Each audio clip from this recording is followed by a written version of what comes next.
What's going on, everybody? Welcome to Radiovania's DC Extended Universe in Review.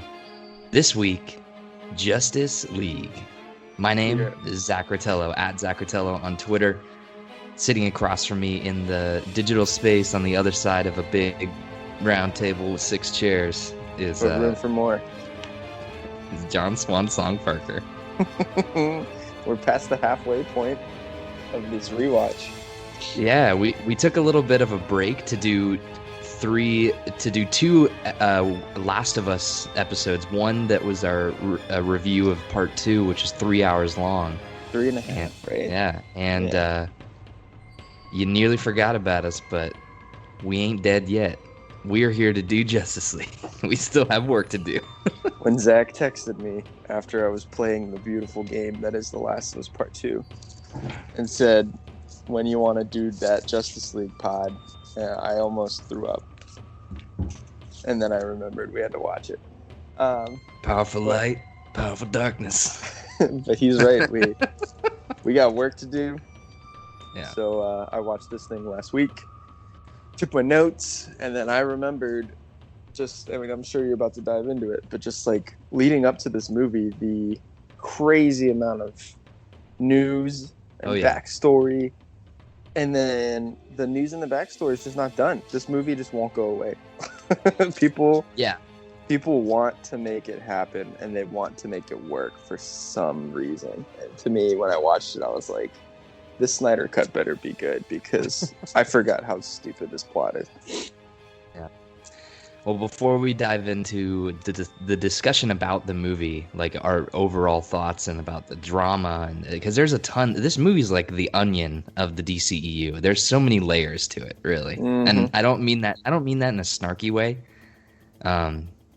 It is a fascinating movie to kind of dissect, and this is kind of a big part of the reason why we're even doing this DC universe thing is because, it's a interesting Hollywood history lesson about how franchises can go wrong. Yeah. It's also an interesting timepiece because it's going to be noted as the first movie that the populace was not happy with. And they knew that there was another version of it somewhere. And so they're like, I want to see that version. Yeah. Why did you give me this piece of garbage? Well, before we dive into that, ladies and gentlemen, you're listening to Radiovania. We've been doing this DCEU in review. You can go to radiovania.com to check out all the past episodes. They're all really good and I think they're very funny and lighthearted, and they range from us gushing about good movies like Wonder Woman and arguing about bad movies like Suicide Squad. So you can go back and check all those out. And you can also follow us, subscribe, review, rate, do all the cool things to make us popular, because right now the most popular video on our channel is the podcast we did about the TV show Lost. That's got like 16,000 views, and so we need to get those numbers, baby. We need to lean into Lost more. Yeah, that's true. We should just rebrand Radiovania into a completely Lost-related channel. Yeah. We get Damon Lindelof on, and then we can talk to him about Watchmen. Oh, fuck yeah. Watchmen cast would be great. But yeah, Radiovania.com, Radiovania on most of the social medias. So John Parker, today we're talking Justice League. Yep. Rated PG-13. Theatrical running time of about 2 hours. It's like 2 hours and some change, right? Yeah, but with the credits, it's more like an hour 50. On IMDb, it's listed as just 2 hours flat, and usually they give the minutes, so I'm assuming that it's pretty close, if not right around 2 hours. Released on this November 2017, the 17th of November 2017 in the U.S. Directed by Zack Snyder. Kind of, right? I mean, that's the big. This is the big what thing if here. That's the big what if. It's the big what if. Yeah. So the news story as it goes was, director Zack Snyder and his wife Deborah Snyder stepped down from finishing the film after the death of his daughter in March of 2017. They tried to remain on the film as a way to work through the difficulty, but decided after 2 months to step away from the project to spend time with their family. Joss Whedon, who was signed on for Batgirl, took over as director, managing additional scenes that needed to be included in the final cut. This is from IMDb's trivia page here. Warner Brothers have stated that Joss would direct and write in the same style as Zack, so there won't be any tonal shifts or obvious changes in style. Mm-hmm. However, Whedon controversially fired Snyder's composer, Junkie XL, and replaced him with Danny Elfman. Honestly, the score's kind of whatever either way. I think the score in this is like so boring. It's like it's the generic. Score, yeah, the score got headlines when they did this swap to Elfman because he was like, hey, I'm firing Zack Snyder's composer, but hey, Danny Elfman said he's going to work in the 78 Superman. Yeah, but here's the thing with the score, and we'll just go ahead and talk about this now because you're right, it's kind of boring. It doesn't really matter. I was excited because he's like, I'm bringing back my 1989 Batman theme and the 78 Superman theme. Yeah. But he didn't. He brought it back for like little snippets, like couple seconds as he weaved it into other scores. So I don't know, man. He gave us a little dick tease. He just gave us a tip.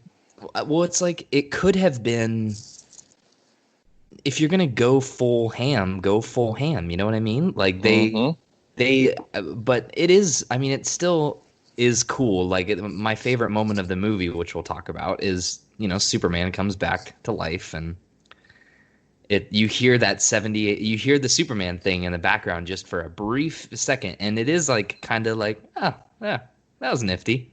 But then it immediately fades away into random,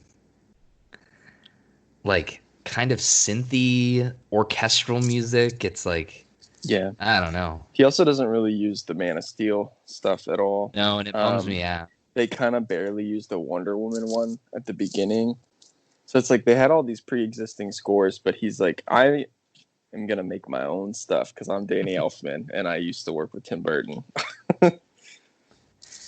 But yeah, so like talking about the Zack Snyder drama with the movie, it's like there are 1, 2, 3, 4, 5 writing credits on IMDb for this movie. Jerry Siegel was the Superman created by, and Joe Shuster. Those are the 2 writing credits that are like, it's interesting because I don't know if you're familiar, but the way that IMDb does the writing credits on their website, they list them as if like top billed.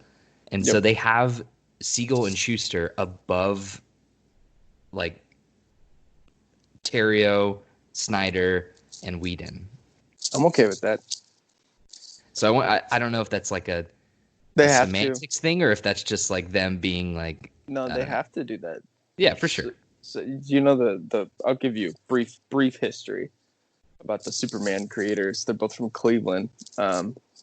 It was these 2 young Jewish boys, and I think they were writing something for the newspaper, and they started doing comic strips. And they came up with Superman, and they were like writing it for what would later become DC Comics. I don't remember what the publisher was at the time. So they wrote Action Comics #1 in the first couple issues. Superman blows up, becomes the world's first superhero. Yeah. It becomes extremely popular, and the comic publishing company is able to retain them to write it, but they pay them the basic writer's fee. So they're only making like some change per week. They're making barely nothing for the world's most popular book because of their contract. Excuse me. And then when DC Comics acquires the rights, several decades go by and they kind of get dropped off the face of the earth, and people don't know that like they don't get credit for creating him, and they're like broke. And like one of them was homeless for a little bit or something, I think. That's wild.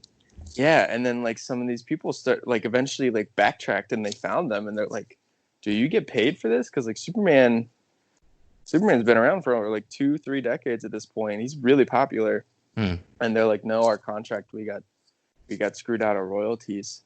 So then they had to go to like really high up district court, if not the Supreme Court, and now part of their agreement with DC Comics is that anything that involves any Superman whatsoever, they will get a writing credit for, and their estate gets paid handsomely per year now. So yeah, it's crazy.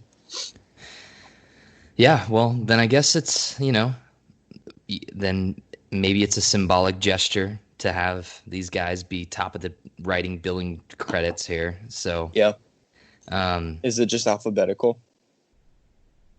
no, because it jumps from S to T to S again, and then to Whedon. So, but I don't know. The Weeds, yes. So, got those guys. Story by Chris Terrio and Zack Snyder, and then screenplay by Chris Terrio and Joss Whedon. Chris Terrio, famous also for Rise of Skywalker, for coming in helping with that Batman bad boy. v Superman. And Batman v Superman, that's right.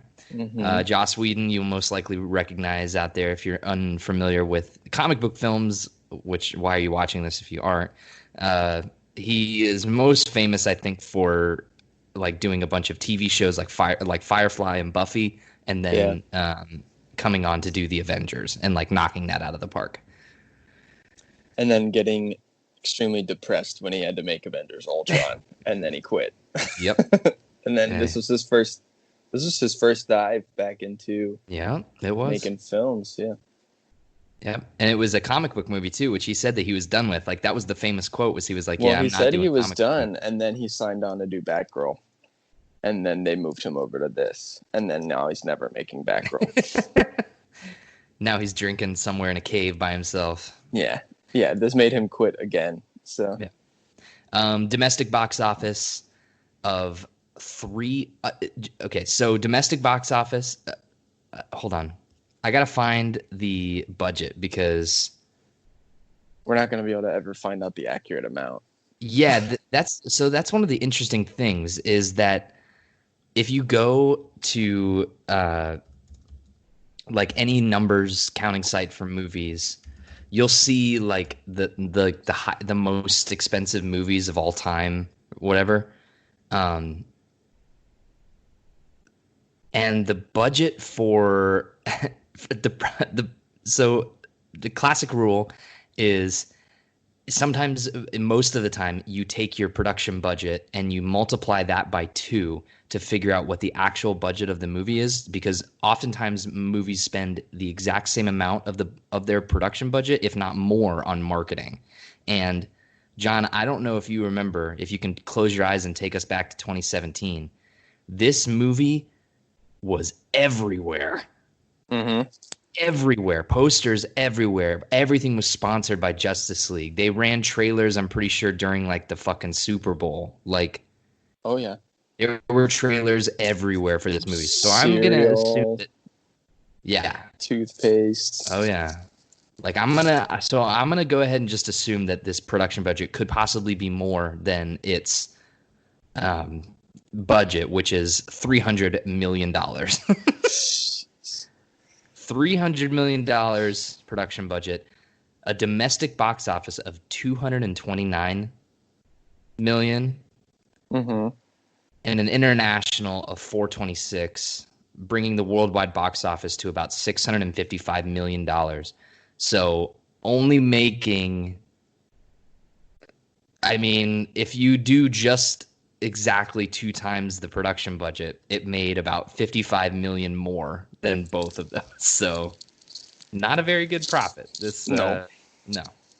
This notably performed so poorly that it had producers Jeff Johns, comic book writer as well, and John Berg recently reported this is the reason why they stepped down from their positions at DC Films and moved to a different department in DC.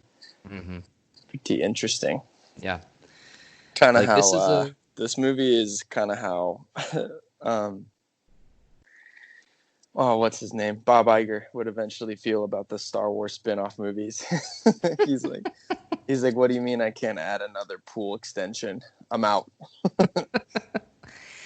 Yeah, Justice League, I mean, for everything that we can say about it, and I'm sure we're going to talk about it soon, but one of the most fascinating things is that, yeah, it's like you can hear, I don't know, I'm cynical about it, but it's like I can hear the boardroom at WB. I can hear these people sitting around in a table and they're like, fucking Superman, fucking Batman, fucking Wonder Woman.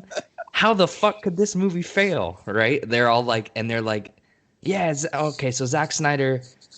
I mean, we can speculate on it forever because we're gonna sprinkle in Snyder Cut talk throughout this entire episode. But it's like, you know, you could say like, yeah, he stepped out due to a death in the family, but a lot of internet people would tend to tell you the speculation would be like the WB used that because they used that to like make him step down because they weren't super happy with his work on the movie so far, which is why the movie ended up getting reshot for most of it.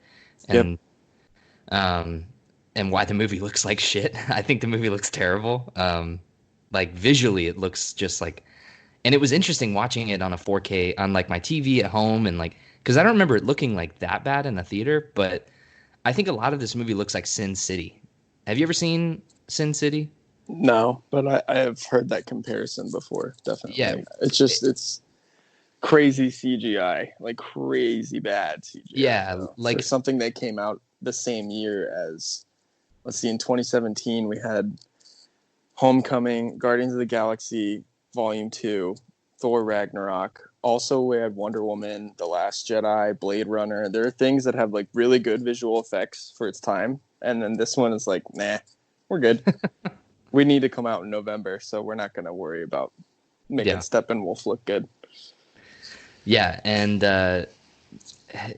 but yeah, like I can, like I said, I can hear the boardroom. They're just like, how can this movie not fail? Okay, so Zack Snyder, we can kind of like we can like edge him out a little bit, maybe take a back seat on this one. Let's bring in Joss Whedon. Let's pay him a little bit because everyone likes Joss Whedon. He did the Avengers. Bring him in, reshoot the movie. Oh, and it failed again. It's like it failed again. It made less money than like Wonder Woman, which is bonkers. We were in Rome when we found the news out that Joss Whedon was going to take over, and I was hyped. I was like, all right, thank God, at least Justice League's going to be better than BVS, because I was still really burned on Zack Snyder. And then after I saw it, I was like, you know what? I was wrong, and I think I would prefer a more cohesive vision just to get a little bit of continuity here, because this movie, it seems like, has like 6 different voices, you know? Yeah. It's interesting. So in lieu of peppering in, you know, the Justice League Snyder Cut, because we're going to talk about that, and we're also going to play a little game, but I'll tell you about the game after we give our initial opinions. But yeah, John, just like to state it out, like get it all out on the table. Tell me, we'll go back and forth here. What did you think on this? What time was this, seeing this movie for you, and like what were your opinions walking away from it with a critical probably the 5th time I've seen this movie. I actually saw it twice in theaters. I saw it by myself opening night, and then I took my parents later that weekend because they came up to visit me in Cuyahoga. And they're like, let's go to the movie. And this was right in between. I'm pretty sure this was like Thor Ragnarok maybe wasn't out or had just come out, and I'd already seen it a bunch. Okay. So my mom was like, isn't the Super Friends movie out? I was like, you mean the Justice League? And she's like, yeah. And I was like, yeah, we could go see that if you want. I was like, it wasn't super great, but maybe, I mean, it's got some fun moments. So I saw it with my whole family. And they liked part of it, but they have the same kind of criticisms where they're just like, I don't know, it's just kind of confusing, and don't really like some of the portrayals of the superheroes and stuff like that. I mean, it's just DC comic characters, man, have been around for 80 years, and it's like it's not hard to mess up unless you're trying hard to mess up, which Warner Brothers is sometimes doing in this new DC iterations. But watching it this most recent time and taking notes, picking through it with the fine-tooth comb, all of my original criticisms are like way more heightened. And then I texted you, which was that, and this isn't without spoiling it too much about my thoughts, which is just that like there are 2 plot points that I enjoy. One of them is the resurrection of Superman and how he interacts with Lois and his mom, and just like them handling that part of the story very well, with the exception of his CGI mustache. We'll talk about that. Yeah. And then the other plot point that I like is the kind of the friendship / animosity that brews between Wonder Woman and Batman about how to lead a team, which I think is really interesting. Because, you know, he's trying to push her to be the leader of the team, because he knows he's old and he's a piece of shit and he can't really like he's not inspiring in the way that Superman is, and Superman's gone, but he knows that she has the potential to be inspiring, which I thought that was really cool. That they embraced how popular Wonder Woman was and is.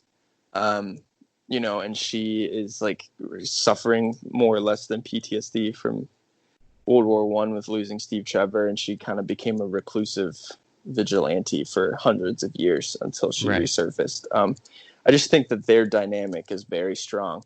It's the best stuff until Superman comes back, and then you're like, oh, okay, well, at least there's something else I can watch here. Yeah. And then everything else with the other three members of the Justice League is just garbage, and I was just like, good God. Yeah. I think this movie is just boring. Like, I don't think it's like, it's not Suicide Squad. Okay, so follow me on this. Okay. I think this movie is better than Suicide Squad. I agree. It's well constructed for the most part. Like, you can see through the cracks a lot, but like for the most part, if you're just going to see summer blockbuster movie, it goes from point A to point B to C to D. The story doesn't like not make sense. Like, it's coherent at least. Like, we have these three mother boxes. We got to get the three mother boxes. We got to save Superman. We got to bring Superman back. We got to kill Steppenwolf. Yeah, folks at home, if you're listening to this, eventually play a drinking game. Every time we say mother box, you got to take a drink. That's a good one. Yeah. But yeah, the movie is coherent, but like, it's just not fun to watch. And follow me on this again. I have more fun watching Suicide Squad and laughing about it than I do about watching this and just being disappointed. Do you know what I mean there? I see what you're saying. So it's like, this movie is fucking weird, dude. It's like, it's almost like watching this movie is like a study on a very specific point in film history. And, I don't want to sound all high and mighty, but when we get 25, 30 years away from where we are right now, we are going to look back on like the Marvel MCU, the Disney, Star Wars era, like this domination of superhero movies. And like, one little interesting sidebar in the textbook is going to be how DC and Warner Brothers kind of like tried to copy this formula and just utterly failed, like across the board. And like, their movies critically weren't, accepted super well, like without the, there's the couple odd ones, like Wonder Woman was critically recepted pretty well. So Shazam. And but yeah, then Justice League happens, and then it like, they lose money. They lose a considerable amount of money, or they didn't make nearly the profit that they were expecting from a Justice League movie. Right. And then after this, you can see the paradigm shift where we start getting movies like Shazam, and we start getting Aquaman, which is like more pulpy and easy to follow and like more suitable for a wide audience. And that movie goes on to make like $1 billion. So amazing. Yeah. And it's so fascinating that, Aquaman made more money. You know what though, man? Like, kudos to them for the Comeback Kid Award for following up this hot trash called Justice League with three, and I haven't even seen Birds of Prey, but three independently told stories where they just said, you know what, our continuity sucks, so screw it. Let's just focus on making individually semi-good movies, right? And I think Shazam is a very good movie. And I'm excited to watch Birds of Prey. And Aquaman is really campy and goofy and long and bloated, but I mean, we'll get there when we get there. But it's not. I don't feel like I have to put myself through the ringer to watch it, in the same way that I had to do this. So I'm ready to talk about it, man. I don't know about you. We're here. So let's start it out with the run through and the recap. You got your notes. Yep. Before we do that, John, we're gonna play a game. This entire recap, okay? Oh boy. It's called Snyder Cut or Nah. Okay. And we're gonna, if there ever is a scene or a moment while we're doing this recap where it's a scene that we can decidedly say, like, no question about it, that this was a Whedon thing, like something that won't be. I want to know. I want to go through this with a fine-tooth comb and see what in this movie will not make it to the Snyder Cut when that does eventually hit HBO Max in 2021. Okay. I gotcha. There's some that we know. Like just by like a trivia, and I'll pepper those in there when I get them. But well, I'm excited to play this because I actually don't know some of them. I have a feeling on what some of them are, but yeah, I'm excited. So if you want to be on track of that, since I'm going to be doing the recap, and then we can kind of talk about each one. So, yeah. So you ready to dive into this thing? Oh boy, as ready as I can be. I'm excited to. I'm excited to start this fucker. Okay. All right. So this movie opens up with an iPhone video. God.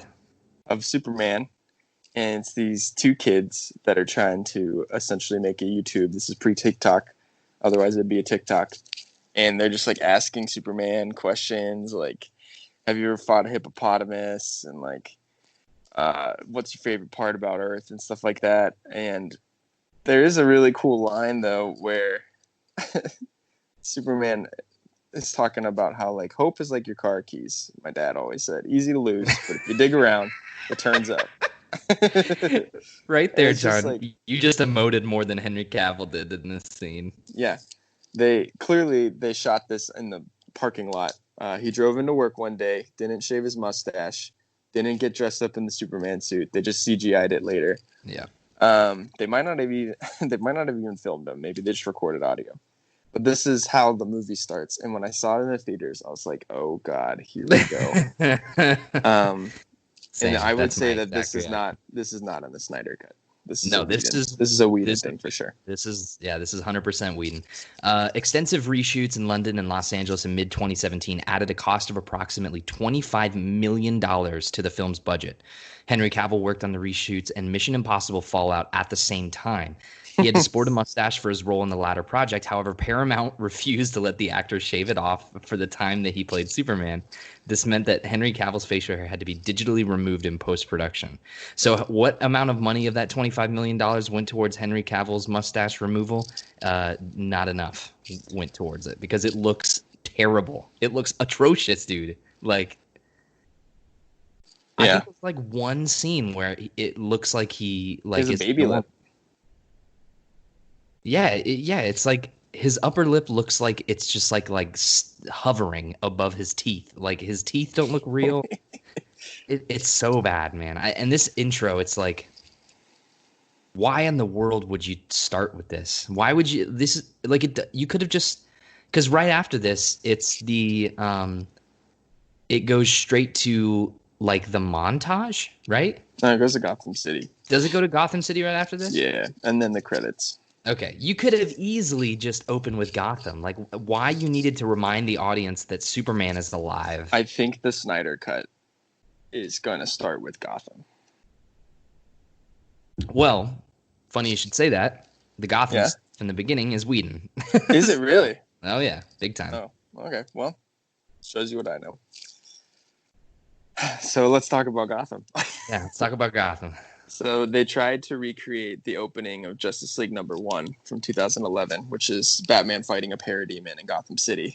It's a Jeff Johns story arc, so this was probably his idea, and he had Joss Whedon do it. But essentially, the gist of this scene is Batman catches a criminal, a cat burglar, ties him up, and then is going to hold him over the side of a building to get him really stinky and sweaty with fear because it attracts parademons. The parademon just so happens God, this fucking movie, man, just so happens to be in the building across the street. And it flies out. The guy that Batman catches has like this Home Alone-esque Joe Pesci scream where he's like, ah. It's so, dude, and it looks terrible too, like because it's like kind of like POV of the demon, the parademon coming up. Yep. Sorry, I forgot to say this at the very beginning too. I keep forgetting to intro the episodes with this shit, but John Parker, DC Comics expert. He reads a ton of the comics. He's been a fan for years. Zach, me, not a huge comics reader. I'd like to do more, but I'm more just a fan of the movies. So whenever I have questions, I play a game called Zach Has Questions about DC Comics lore.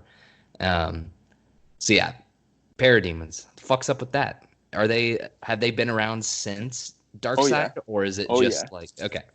Parademons are actually probably my favorite part of this movie. Just getting to see them.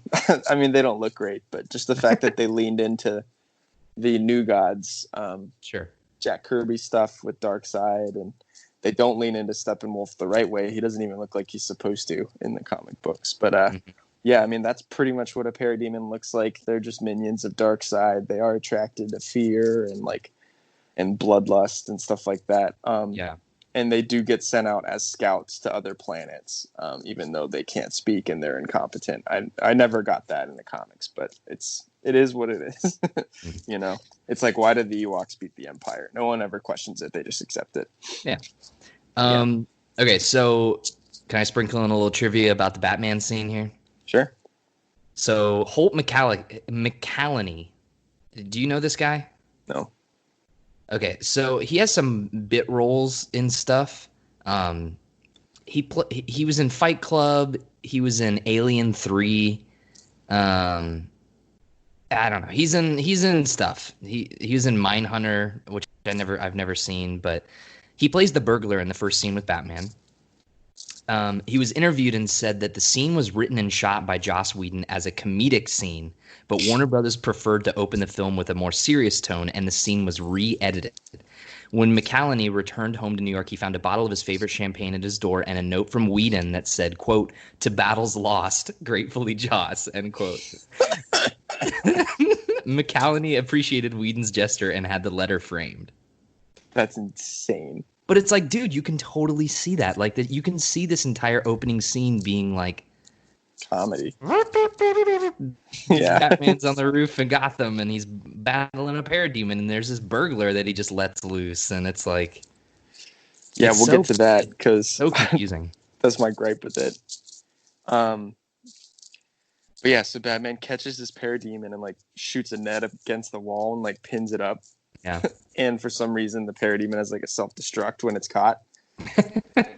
But he's able to. He's able to. Getting so mad and like he couldn't move that he just exploded. Like he overheated like a car.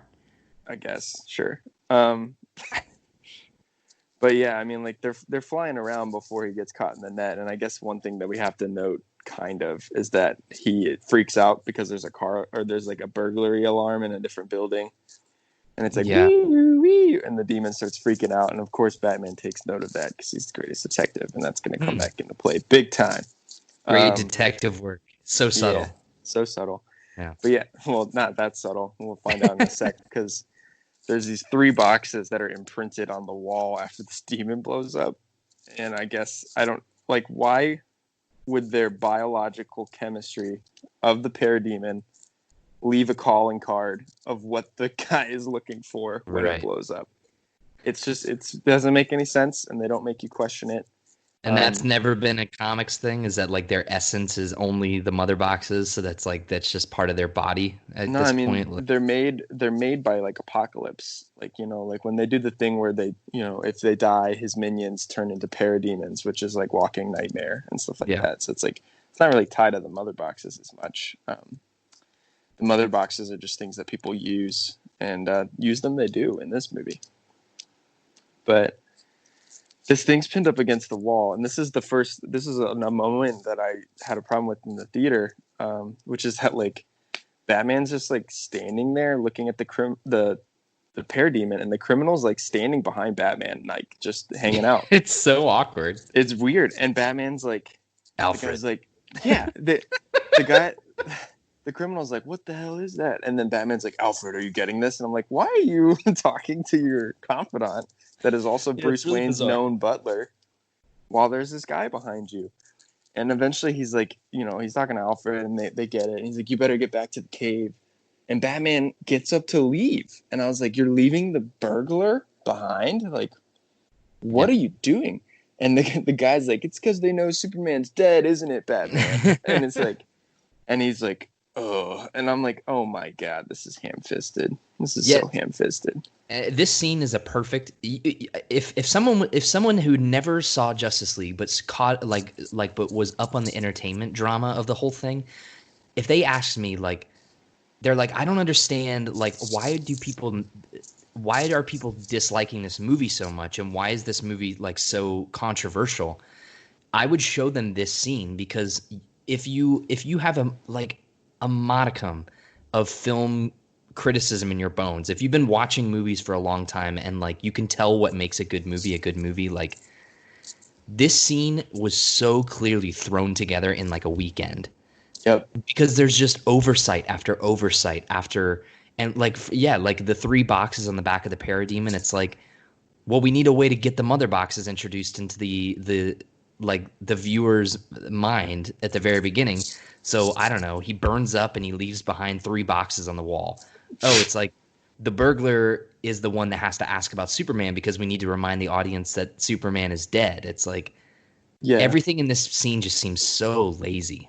Yeah, especially considering that the next scene is all about reminding you that Superman's dead. Yeah. You know?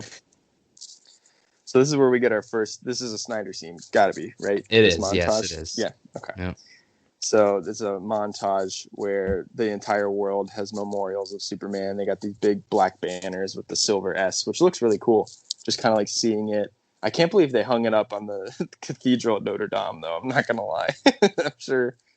I'm sure the Catholic Church was not happy about that. But yeah, so it's just, we're seeing how it affects people around the world. Lois is looking at his memorial in the rain. We see that his mom's got kicked out of the farm because it's foreclosed on by the bank. Just sad stuff, right? Reminding us that Superman's gone. There's no hope. There's no hope in the world. People are being racist and kicking fruit stands over. There's a homeless guy who's like, well, at least I tried. You know, it's like, it's supposed to, it's like reminding you that the world needs Superman, but it's doing it in a way that it's like, if Superman's not around, humanity falls apart. It's like, right. Oh, interesting. And a minor thing here is that Zack Snyder, since Watchmen, since fucking 300, dude's been known for doing movies where he has like these sort of montages and uses like pop covers, like, you know, Sweet Dreams Are Made of These. He did fucking The Times They Are Changing and Watchmen, and it's like usually those scenes like work really well because he shoots them like a music video. Mm-hmm. So it's like, it's interesting to watch, but this montage is just so boring, and it's not engaging at all. And I think this song cover is like actually like just bad, outright bad. Yeah, I would agree. So that takes us to another scene that's probably a Joss Whedon scene, right? Well, here's the thing is that, you know, a lot of this is speculation. At least reshot by Joss Whedon.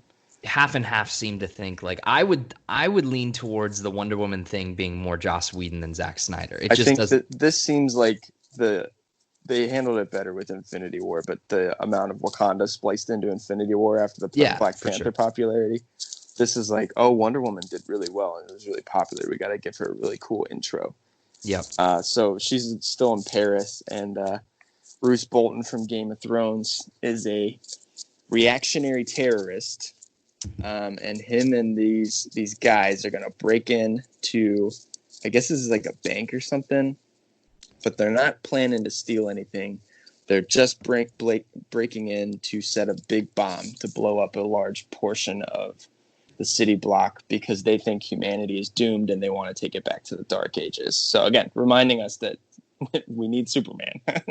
Right. But Wonder Woman is there on the roof, and she, you know, comes in, lassos the guy, and finds out what they're up to. And, you know, she kind of gets to do all of her bullet deflection stuff and takes everybody out. And, you know, I guess the tag for this scene is Bruce Bolton. I'm just going to call him Bruce Bolton from Game of Thrones because I don't remember the actor's name. Bruce Bolton is all like, I don't believe it. And she's like, and he's like, who are you? And she's like, I'm a believer. And she blasts him with the bracelet smash. And I was like, you know, I don't know. It's not the worst scene in this movie, but it is definitely thrown in there to capitalize on the Wonder Woman popularity at this time, for sure. Yeah, and I think that, whether this is a reshoot or not, I think the scene is like not bad. I think Yeah. it's just like the rest of this movie. I can nitpick it to death. It's like, why did Bruce Bolton? I hate when it doesn't make sense. He calls himself a terrorist. It's like if you were that, you would call yourself like a freedom fighter or like An some idealist. an Yeah. idea or something. You wouldn't call yourself a terrorist. You wouldn't say that. And I They hate that. say they're a group of reactionary terrorists Yeah, that it's like, capitalize on bad news in the world. It's like seems like you need to get a new job because that it's sounds like, no fun. did you not trust that your audience would just be able to understand that these people are bad? You have to call them terrorists so that your audience knows that they're bad people. Get the fuck. Mm-hmm.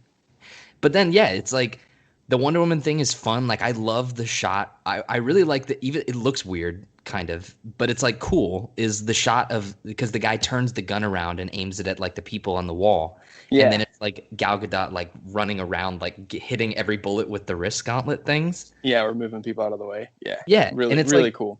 it's cool. I mean, it's like kind of jarringly edited, but I don't know. There's something about this that I find fun, and it reminds me of Wonder Woman, which obviously that's why it's there. It's like it's supposed to remind you about a much better movie. Yeah, definitely. So then we cut to our guy Bruce Wayne, now sporting a full beard since his time in Gotham City, looking great. By the way. Yeah, like there. So, I mean, this is another thing that I don't really have like a full like trivia thing on IMDb for, but with the reshoots, this was during the time when Ben Affleck was going into rehab for alcoholism. Yeah. And he gained a lot of weight between the reshoots, and there's some scenes where you can tell. Yeah, this is definitely a pre-rehab scene because he's looking really cut like he does in BVS and stuff like that, right? Right. So this was something that they used at Comic-Con a couple of years prior. So this is definitely something that Snyder worked on, and you can just tell because of how dark it is when they're in the tavern and stuff like that compared to other scenes in the movie. But yeah, so Bruce Wayne is in the Arctic. I guess this is in Iceland, I think, is what we find out later. But he's riding a horse on these glaciers, and he finds this small fishing village, and he goes into the tavern, and we get that little scene where he's talking to this guy who's apparently like the patriarch of the village or something. He's like, "I'm looking for a man who comes on the king tide. He brings fish to people in the winter when they're hungry. The king tide was last night." And then, we see Jason Momoa in there, and we all know he's Aquaman, but Bruce Wayne is, he knows that it's him too, but he's not speaking to him directly. Yeah. And, one thing leads to another, and he's like, "I really need to speak to this man. I can give him money, and stuff like that, just to talk to him." And Momoa in Icelandic's like, "I think he's going to give me the money anyway." And then everyone's like, "Haha, Momoa, you're so funny." But there's like, on the wall of this Icelandic tavern are these midsummer style paintings of mother boxes. There's one in the water. There's one in a island with female looking cave drawings. And there's one in a castle with like male looking cave drawings. And he's like, "I can also pay more to find out where those boxes are, where that painting came from." And it's just, so then we get the great Aquaman grabs him, and he like puts him up against the wall, and he's like, "Arthur Curry, also known as the Aquaman." I hate this, dude. I hate it so much. I hear you can talk to fish, right? Which is supposed to be funny. And this is definitely a Snyder thing too. So like even Snyder was trying to be a little more comical. Post BVS. So the other night when I'm watching this, I decided, I was like, you know what? I'm by myself. It's Justice League. I have to take notes. I was like, I might as well do something fun while I'm watching this. So I pulled up the Justice League drinking game. And there's a rule where you have to take a drink every time they use Batman as comic relief. And, I guess I could have like put the pieces together in my head back when we first saw it in the theater, that they're trying to make Batman like a Tony Stark sort of character in this movie. And it wasn't until this drinking game where I was like, Jesus fucking Christ. They Batman is like saying something goofy all the time. He's quip master. Yeah. And it doesn't really work. Like Batman's supposed to be like, you know, stoic and brooding and like very serious and like I don't like this. Maybe DC Comics expert John Parker can help me turn this around, but like I don't think I've ever heard of an interpretation of Batman where he's like this kind of like quippy Tony Stark-esque character. No, he's not supposed to be. And another cardinal sin that I have with the DC universe is Batman's also like supposed to be the last person to get recruited to the Justice League. Right. The idea always was that Superman and Wonder Woman are going out recruiting people, right? And Superman's like, well, my best friend Bruce Wayne, he's Batman. He should be part of the team. He's the most brilliant strategist in the world. And they always ask Batman. He's always like, I'm busy. And he's just like he likes to work alone, unless he's working with Robin or something. But the fact that they're making him the leader and they're trying to essentially, like you're saying, be like Tony Stark, it's just weird. And it doesn't work well for me. And it doesn't work well in the movie either. Nope, definitely doesn't. Funny trivia thing here. When the film got shown in Iceland, which Iceland uses subtitles rather than dubs for films with non-Icelandic languages. Jason Momoa's pronunciation of his single line of Icelandic was deemed so unintelligible that it had to be subtitled into Icelandic, often resulting in a big laugh by audiences. I love that. I thought that was so funny. So much. That's great. Well, they were just like, they gave him like, he showed up to set He's just that day speaking Dothraki. Yeah, right. I like the idea that Momoa shows up to set and Whedon's like, yo, man, I'm really, really sorry to do this to you, but can you learn this sentence in Icelandic really quick? And Jason was like, yeah, I can do that. Yeah.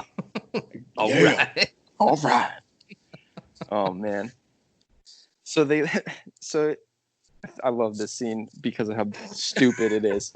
But they're outside talking, and it transitions to Momoa talking to Batman. And he's like, so you do it just like a bat? And he's like, yeah, for 20 years in Gotham. And they're just like shooting the shit while they're walking through town.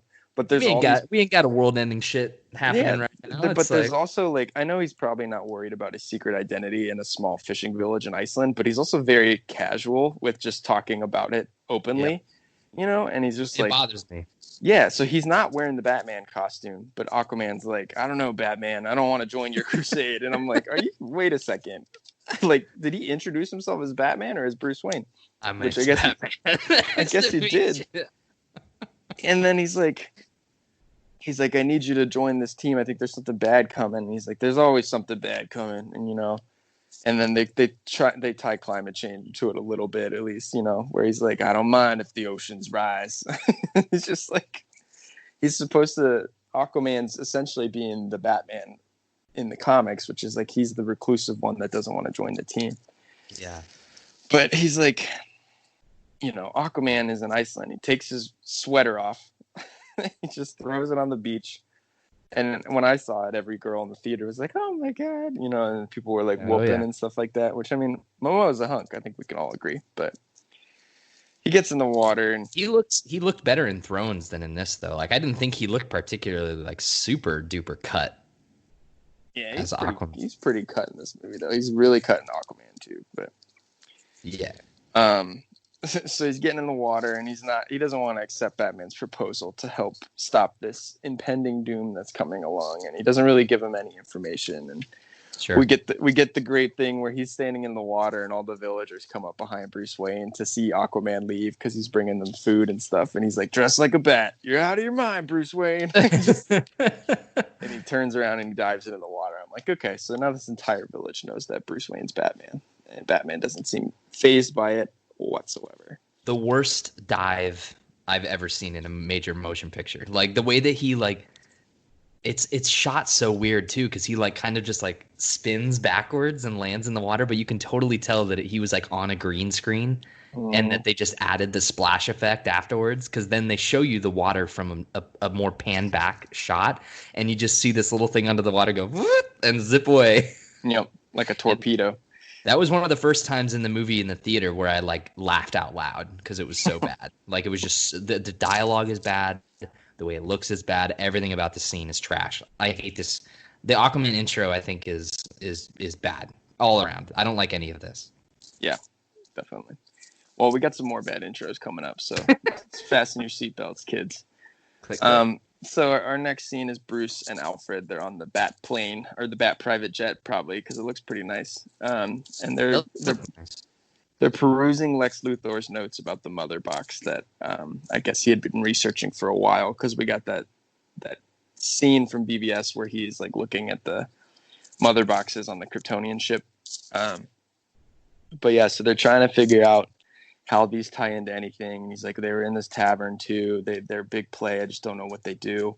Yeah. And they're like, this recruiting pitch didn't go well. And Alfred's like, well, why don't you just reach out to Diana? You know, and they're trying to set up this little romantic tension here. Not necessarily that well, but it is kind of funny to see Alfred like pestering Batman for being too old and not having an heir, you know? So it's, I don't know. But he's like, why don't you call her? You know, and Alfred has that line where he's like, oh, should I write her a handwritten note? Do you want to be Bruce's teammate? Check yes or no. You know, it's just Jeremy Irons being super snarky. Yeah. And he's like, what else we got? And he's like, well, we got two more people. We have Barry Allen, and he lives in Central City, and his dad was framed for murdering his mom. And we have Victor Stone, who is dead. He's like, which we will find out he's not dead pretty soon, but spoilers. Yeah. Oh my god. They're trying to figure out what they're gonna do, and there is this interesting line though, where he's like, one often remembers when the biggest thing that they had to deal with was wind up exploding penguins, which I thought was pretty funny. That's but then Batman like, Forever, right? That's a callback for that. Returns. Oh, Returns? Yeah, Batman Returns is the penguin. And he's like, I don't recognize this world. And I like this Batman line a little bit. Not necessarily the delivery super much, but just the concept of it, which is we don't have to recognize the world. We just have to save it. He is very persistent in making sure that they get the job done, which is Batman's role on the Justice League, is the voice of not even necessarily reason, but getting the task completed at any means necessary. But now let's move on to a bad scene. So we get to now we're in the Central City prison, and our boy, the recently canceled Ezra Miller, playing Barry Allen, is checking in at the front desk at the prison. This is a fun little tidbit. The guy who plays Jimmy Olsen in the 78 Superman films is the prison guard who works the check-in desk. I don't know if you knew that or not. I saw that trivia somewhere in here. I figured you might say something about it. Yeah, pretty cool that they got him to come back. But yeah, it's nifty. We find out that Jimmy Olsen's prison guard character is apparently working for Alfred and alerts them when Barry Allen shows up. So that's their man on the inside to find Barry Allen, because all they know right now is that he moves around really fast. And he's a squatter. He's kind of like Nightcrawler in X2. They're like he's never in one place, you know. Yeah. What I think is funny is that they show you the video footage briefly of the famous video footage from BBS where they show all the superheroes. And I forgot that they gave Ezra Miller like super long hair in that, and I was like, I wonder when the decision came to like cut his hair for that. Yeah, I bet you they were like, how does his ponytail fit into the cowl? Cut your hair. Yeah, so we get a scene and the reason why this scene is so interesting is because there had been 2 years worth of scenes like this on the Flash TV show of Barry Allen visiting his dad in prison. Yeah. That are so much more better and full of heart and like better acting. And this scene is like the guy who plays his dad. The name escapes me, but he's the guy who plays. He plays Dr. Manhattan in the Watchmen movies. He's doing such a good job in this scene. He is, yeah. And on the other side, on the other side of the glass, Ezra Miller just drags this scene down for me. Oh yeah, 100%. With his deliveries, where he's like, Barry, I want you to stop visiting me and move on with your life. You know, it's like really good delivery. And I was just like, please don't ever say that to me again. And I'm like, all right. It's so bad, man. It's so bad. Cut it out, Barry Allen. Like, knock it off. Yeah, I'm right there with you, dude. Like, I've never watched the Flash TV series, but I've been told about, like, you know, the whole dynamic with his dad who's in prison. And, I like Billy Crudup a lot. I love him in Watchmen. I think he's great as Dr. Manhattan. And he is just winning this scene. Like he's like very subtle and cool, like very calm and collected and like very professional. He and then wins you got the Ezra follow-up Miller scene too. Yeah. Yeah, and then it's like Ezra Miller's on the other side of this phone call acting like fucking Johnny Depp in Pirates of the Caribbean. Yeah. Yeah. He's like got all these hand motions and he's like kind of like scratching at his neck, and it's like, are you trying to tell us that he's like kind of like got like maybe he's like a little autistic? Or I think that they are. I think they're going for like he's a Barry Allen with like Tourette's or something. Yeah. Maybe it's caused by when he got the Speed Force, or maybe it was before that, and he's just kind of a little spazzy. But yeah, I think that's what they're going for, but they don't ever explicitly say it. So it's hard to pinpoint it because that's exactly what it seems like. Yeah. But the way that he relays it, I think, is actually kind of like insensitive a little bit. I agree. But yeah, I guess the gist of this scene is that Barry Allen's just working a bunch of dead-end part-time jobs, and his dad's like, you need to focus on getting your career off the ground. And, and he's like, please stop worrying about coming to visit me and find like a stable job, because right now you're just like, you're by yourself because his mom's gone. Do you know who actually murders Barry Allen's mom? Trivia question. No. Do you want to know? I mean, or do you want to save it for Flashpoint or whatever the Flash movie is going to be? I don't know. Do you think that that's going to play a really big part into Flashpoint? Like, is it going to be? Yeah. I'm not confident that movie's happening. So. I don't think so either. The actual person who kills his mom is the Reverse Flash. So. Oh, okay. Gotcha. Yeah. And then the Reverse Flash frames his dad.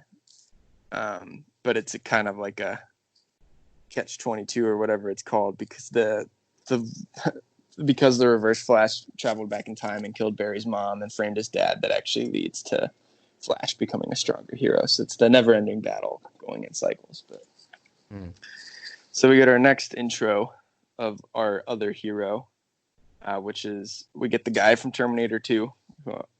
He's working on the Kryptonian ship. This is the character Silas Stone, who is Victor Stone's dad. We saw him. The actor's name is Joe Morgan, I believe. We saw him in BVS on the Lex Luthor files.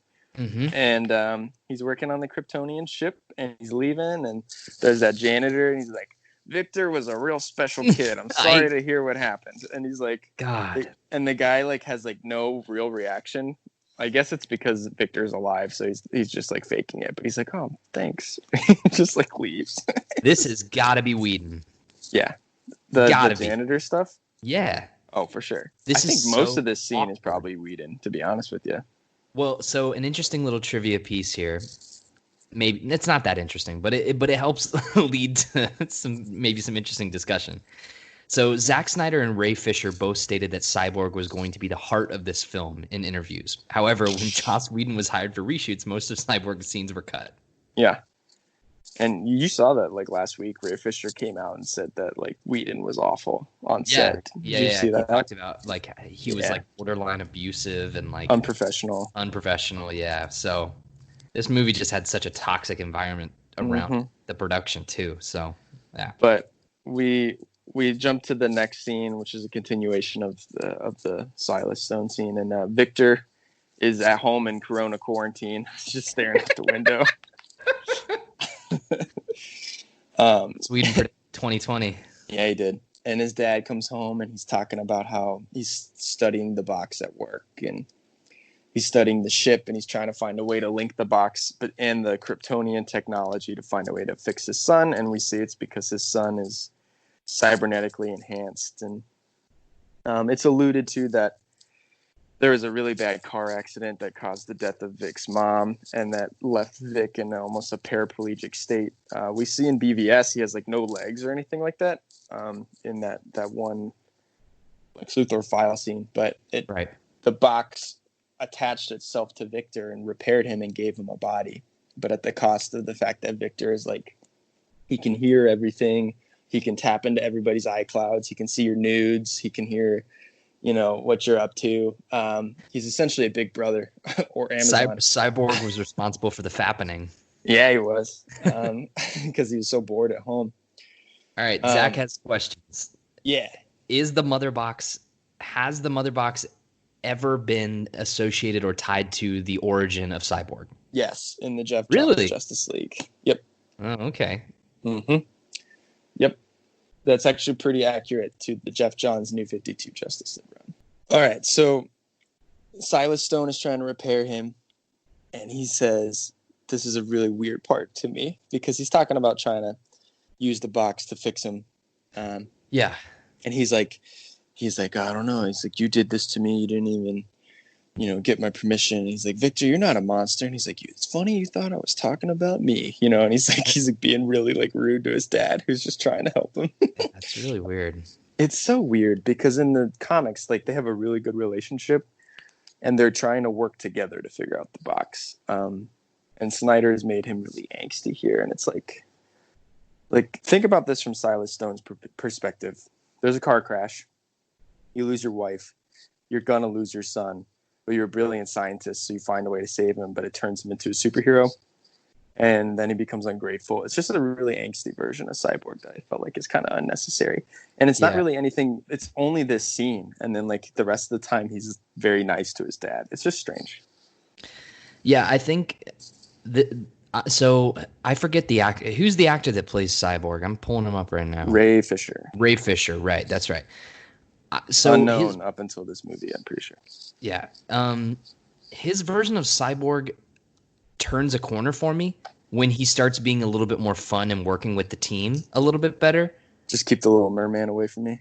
Yeah, I like it. I like when he gets to that point. But yeah, this whole beginning half of the movie, Cyborg, is so overacted that it's like frustrating. Because I think that his direction was be conflicted, be angry and not sure why, and like you get that sense that he's like I have all this power, I don't know how to deal with this power, I got anger issues, I'm talking shit to my dad, oh, I got the internet in my hand. It's like he works so much better when he's a little bit more toned down and a little bit more normal and human. Like you see the human side of Cyborg, and when he's not the heart of the movie. Well, Snyder Cut, baby. I'm interested to see how much extra Cyborg. I think it's going to work better in the Snyder Cut because we're gonna get the car accident. Oh, you think so? Really? Yeah, because remember in the Comic-Con trailer, there was all those scenes of him playing football and stuff, and the accident happens after his football game. I don't remember that in the trailer. I'll have to go back and watch that. Oh yeah. So. Yeah, I'm pretty sure like the way the story goes is his dad works all the time at the lab and never comes to his football games. And his dad shows up late after the game's over and picks up his mom and Victor, and they get in a car crash on the way back. So that might be why he's a little angsty too. Interesting. But it's not in this cut, so I guess we don't know until we see it. Nope. So then all of a sudden we show up to Paradise Island from Wonder Woman, and they heard the mother box chirping in their vault, and there's all these Amazons gathering around it. And we get our girl, Connie Nielsen, reprising her role as Hippolyta. Yeah. And she's like, why is the mother box going off? It's been sleeping since the first age for thousands of years. And they're like, I don't know. And we'll come to find out later that it's going off because Superman died, Zach. Did you hear that? Did you know? No, I didn't know that. Shit. Yeah, he's gone. What a shock. And apparently the entire universe knows it because these boxes are like, oh, the Kryptonian's gone. Let's turn on. I don't get how that works, but yeah, me neither. So here we go, man. Our guy, he arrives. Well, okay. So first, I want to nitpick a little bit here. Forgive me. Yeah, go for the it. shot. I get it. You're on Paradise Island. You don't have technology. What do we got to defend this fucking box with? We got soldiers. Okay, cool. Mm-hmm. The shot when it pulls back and you see all of the soldiers holding their shields and aiming their swords at this box is just the goofiest looking thing I've seen in a long time. It's like you could have made that look a little bit more like maybe they're all standing armor at the ready. But the fact that they're all like pointing their swords at this fake box, it's like, well, because nothing comes out of the box. Yeah, so maybe they don't know how it works, but you'll find later that they do know how it works. So yeah, I don't know. Yeah, it's just goofy. But yeah, so we get what is called a boom tube, Zach, which is this huge tunnel of light that allows intergalactic travel. It's pretty much hyperspace from Star Wars. And these things are convenient as fuck. Oh yeah, they're very convenient. I mean, they get used in DC Comics all the time. It's such a rule breaker. It's like Holdo flying through all the ships in The Last Jedi. It's like, wait, you can do that? Why don't we just do that all the time? Why don't you just Why don't you just boom tube suck up all the mother boxes so you don't even have to show up? There you go. Yeah. I guess the physics aren't exactly explained, but we get this guy. He's the CGI guy. Shows up. He's crouching when he lands, like the Terminator. He's got horns, and the Amazons call him Steppenwolf. Zach, bump, bump, bump. The worst I CG villain in any movie ever. Take it to the bank. Yeah, maybe besides the Green Lantern villain, but oh yeah, I was watching this movie on my laptop. Steppenwolf shows up, and I audibly said "boo" out loud. Yeah, Steppenwolf played by. I don't think they did any mocap. There's no mocap. I bet you it's just Joss Whedon reading his lines on set to the actors for cues. Yeah. Do you know who played Steppenwolf, John? Kieran Hines, I think, is the voice actor's name, who is Mance Rayder in Game of Thrones. Yep, Mance Rayder. He was Aberforth Dumbledore. He has a great voice. I actually would have been cool with him being the voice of Darkseid. But he's not. He's Steppenwolf instead. So it is what it is. But Steppenwolf is trying to get this box. He's going to try to get a lot of these boxes. Yes. And the Amazons are trying to keep it from him. We'll find out why in a little bit. But this whole action sequence breaks out where the parademons also come out of the box and they start fighting the Amazons. And this whole fight scene is just not nearly as good or have any heart or visuals as the one on the beach between the Germans and the Amazons. Right. It's just really disappointing because you really like the Amazons in Wonder Woman, and they don't really do a lot of good service to them. I feel like in this scene is full of CGI. It's just really bad. Yeah, and with the other intros, I mean, like this movie's so cookie cutter, dude. It's like Aquaman intro, Flash intro, Cyborg intro, the Wonder Woman Island intro. We got to do all. It's like this movie's just paint by numbers, and it's exposition after exposition with no unifying tie, really. Right, and you get the sense that they were like at least No, go ahead.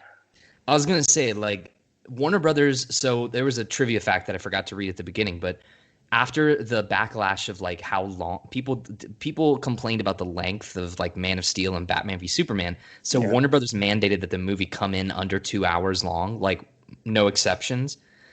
And we'll find out that Justice League is 4 hours. Yeah, right.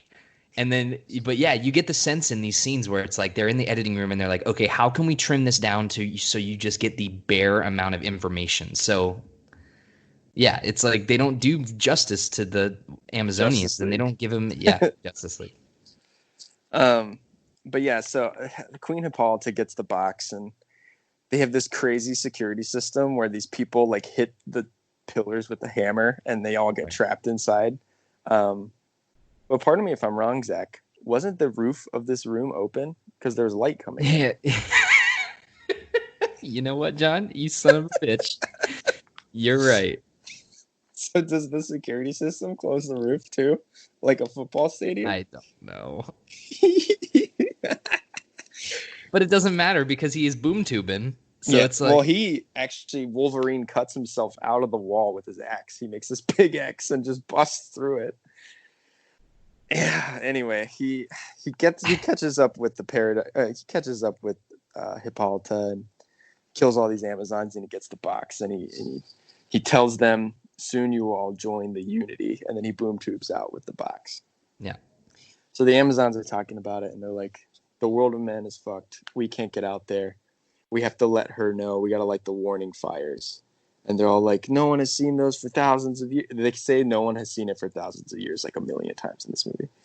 And they're like, no one's going to know. And Hippolyta's like, but she'll know. And I actually thought that this was a really cool idea that they stole from Lord of the Rings, which is the beacons of Minister of the Lit. Gondor calls for aid. To light the beacons. And so we get Queen Hippolyta shoots a flaming arrow all the way from Paradise Island to the Parthenon in Athens, and and it just starts this random fire. And And all the news sites on BBC are freaking out and stuff like that. And we get this little quip tag where the guy's like, "So what did you do this weekend, Diana?" And she's like, "Oh, nothing." It's like, all right. But they see on the news that the like, I'm actually quite boring. Yeah. And this is how we get Wonder Woman into the thing, because she apparently forgot that Bruce Wayne told her there was an attack coming at BVS, and she's just been goofing off in Paris. Gal Gadot's work on Justice League began the day after she wrapped production on Wonder Woman. I think so did Connie Nielsen's. So can you fucking imagine a Patty Jenkins leaves and Zack Snyder shows up? Yeah. And Wonder she's just like, "Oh no. What have I gotten myself into?"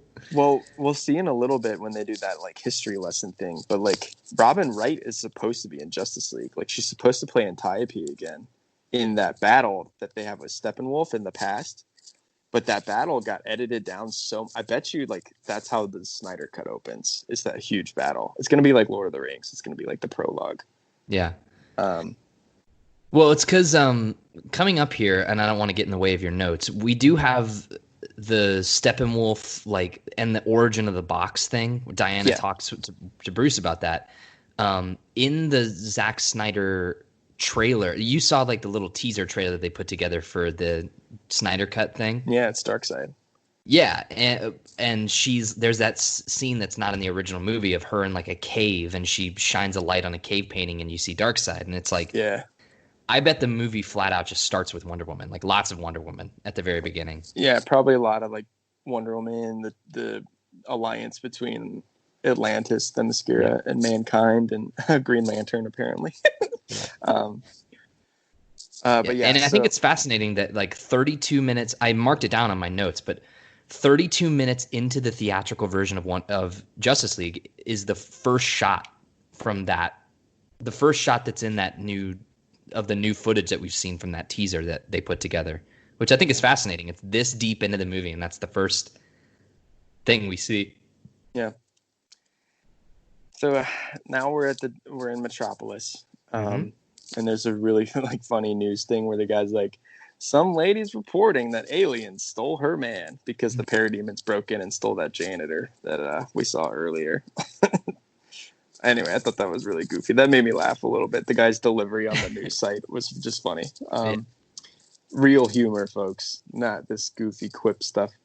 But yeah, Lois and Martha are having coffee, and they're talking about the farm getting closed down. Right. This is Martha Kent, Zach, by the way. Martha. Oh yeah, right. Yeah. I forgot. And they're talking about the farm being closed, and Lois is struggling. Apparently, it seems like with being depressed that Clark is gone, and she's not writing like she used to with the same vigor. She's writing little puff pieces for the Daily Planet, and we get this really awkward scene where Martha Kent's like, "Well, Clark used to say you were the thirstiest young woman he had ever met, or maybe his hungriest." And I was like, I cringed in the theater when I saw that, because I was just like, poor Amy Adams. Like, this is an Academy Award nominated actress. Dude, this dialogue is straight off of a sitcom. This dialogue is straight out of Attack of the Clones, man. It's weird stuff. I hate saying. It's just really weird. Yeah. So anyway, that's our first real taste of Lois and Martha, though, in this movie. Yeah. I really don't like what they did with these characters in this, like, at all. The best stuff is at the farm, for sure. The best stuff is at the farm, but it's like, even then, it's like Lois has this whole thing about like writing fluff pieces and like not being a good reporter in the wake of Clark's death. But it's like, I think that they could have handled this so much better by just having her be crestfallen, depressed, and like upset with life. Like, Lois Lane should have been the conduit with the audience. Like, Lois Lane has lost Superman.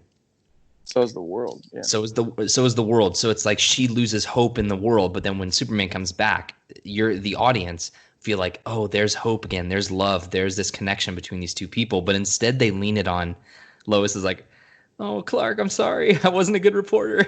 Yeah. it's so I think it would have been interesting if instead there's like scenes of Lois, like, and she's writing these like really dark pieces. Like, they're good news reporting pieces, but they're just like really hard to publish in a paper. Like maybe it's about like sex trafficking or something like that. And like we get Perry and Perry like throws it on her desk and he's like, Lois, I can't publish this. This is like the world's already in such a bad place. I can't do anything like this. And she's like, this is where the world's at. Like that would be really interesting if they leaned into that. But that's a little deep for yeah, I guess maybe this production team. Yeah, maybe I've been in COVID too long. But I don't know. We only get like 4 minutes of Lois Lane screen time, and she's the key. And they forgot that in the Warner Brothers meeting. Yeah, that plot point idea is just that's out the window. It's gonna be in the Snyder Cut, probably. We'll see. Yeah, probably. So then Victor is sitting in the apartment depressed still, and all of a sudden Bruce Wayne's computer pops into his head, and he's looking through Bruce Wayne's archives, and he's seeing how Bruce Wayne's been spying on him and Barry Allen and Aquaman and Wonder Woman. And then he also sees that there's pictures of the cave of Bruce without wearing his bat cowl. And he's like, I guess it's a warning to turn off your camera on your computer because people could be watching. Because he just sits in the cave without the cowl on, like he did in BVS. And it's actually like a stock image of him in BVS. And so he figures out where Bruce Wayne lives, and he's going to go off to the Batcave. And Diana is also at the Batcave, and Batman's working on this huge plane-looking thing. And, he's like, it's good to see you. I'm building the plane. And she's like, I would have known a man who would love to fly it. And he's like, it's a troop carrier. We're going to need more people than just a pilot, and it's just, they're shooting the shit. But yeah, this is when we get our Steppenwolf backstory and we figure out what's going on. But it's this, before we get that flashback, we get this really weird thing where like they're talking about their backstories, and she's like, I would have known a man who would love to fly it. And then it's like a really quick, awkward pause. Yeah. And then he goes like, I think there's an attack coming. And she's like, not coming, Bruce. It's already here. And I'm like, oh my God, this is so weird. This has to be all Whedon. Yeah. Because it's also you're throwing in references to the more financially profitable and more popular movie Wonder Woman, where it's like, yeah, people like look back on that fondly. So it's like, okay, we have to remind the audience that there was this good movie and that she has like she has demons from that like left over. She like lost her parademons. Ooh, look at that. Yeah. So I want to note one thing because it's going to come back into play. So she shows up to the Batcave at nighttime. Okay, keep that in mind. Ready? All right. So then she has this whole backstory where we find out that Steppenwolf is from this world of apocalypse, and he came to Earth thousands of years ago to do a ceremony called the Unity, which is where you put the 3 mother boxes together, and it essentially makes a change engine that turns the face and the atmosphere of planet Earth into a newer version of Apocalypse. You also find out that when people are defeated in battle, that Steppenwolf, through some type of ability, and other people from Apocalypse can change the fallen in battle into parademons to join the army. And we find out that the Atlanteans, the humans, Green Lantern, and the Amazons repelled Steppenwolf. And we see Robin Wright for a little second. We see like Zeus and Hades and Hippolyta. We don't see Graham McTavish as the king from Aquaman, I don't think, because I don't think he was casted yet. But we do see a king from Atlantis. And there's just this huge battle of the 5 armies fight, pretty much. I don't hate this. I don't hate it either. I just wish it was Darkseid. Sure. Because yeah. So anyway, what she points to is that they were able to repel Steppenwolf, and that he was really pissed when they had to take him away. And that's that he vowed. Sorry, that's the one part I don't like. They're like dragging him into the ship. Yeah. And he's like throwing a temper tantrum. He's like, no, let me go. And his parademons are like, no, sir, you have to come into the ship. It's so awkward. They should have just not shown this. Why'd you show me that? Yeah. But we find out that each of them took a box and they hid it, and the Amazons put it in that vault. The Atlanteans just took it into the ocean, and then the world of men just buried it in England. Not very deep either. Not like, very just deep right at all. There. They just kind of tossed it in some dirt. It's so awkward too, because there's like this shot of it's a famous shot of like, holding dirt above the grave and like dropping it in, because they do that here where it's like the point of view of the grave, but it's the mother box. But the guy drops the dirt and it goes. You think it's gonna fall for like 10 seconds, but it just hits it immediately, and you're like, how deep did they bury this thing? A foot? Yeah, it's ridiculous. So dumb. But so she wraps up that history lesson, and now it's daytime, and they're walking by the lake. So it makes you wonder, like, how long has she been talking to him about this kind of stuff? But it's like an actual continuation of her monologue. Her voiceover of the scene literally goes into what they're talking about. So I was just really curious about that. I thought that was funny. It made me laugh. Yeah. Continuity, not this movie's strong suit. You could argue that like maybe she got to the Batcave from a red eye from Gay Pally. Yeah. You don't think she took the invisible jet? Good point. We'll see about that in Wonder Woman 84. Yeah. But no, she could have showed up early in the morning. They could have had some coffee and then started walking, and then sunrise. Maybe they had sex or something, and they got going. Yeah, maybe.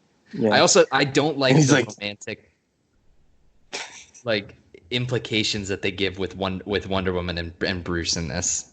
Yeah, they do a really good job of it in the Justice League cartoon, but not so much in these movies. And I think part of it is because it's badly written, but I also think it's because we know Ben Affleck.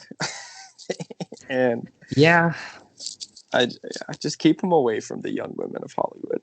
He's a little bit of a player. Poor Ana de Armas. Yeah. But anyway, so they decide to come up with a plan that they're going to go back out on their recruiting pitch. Batman's like, I haven't talked to Barry Allen yet. She's like, what about Victor Stone? He's like, I think he's dead. And she's like, I'm going to go find him. Or she's like, we're going to look into it. But we see Victor is like creeping on them in the forest from behind. Because remember, he tracked the computer.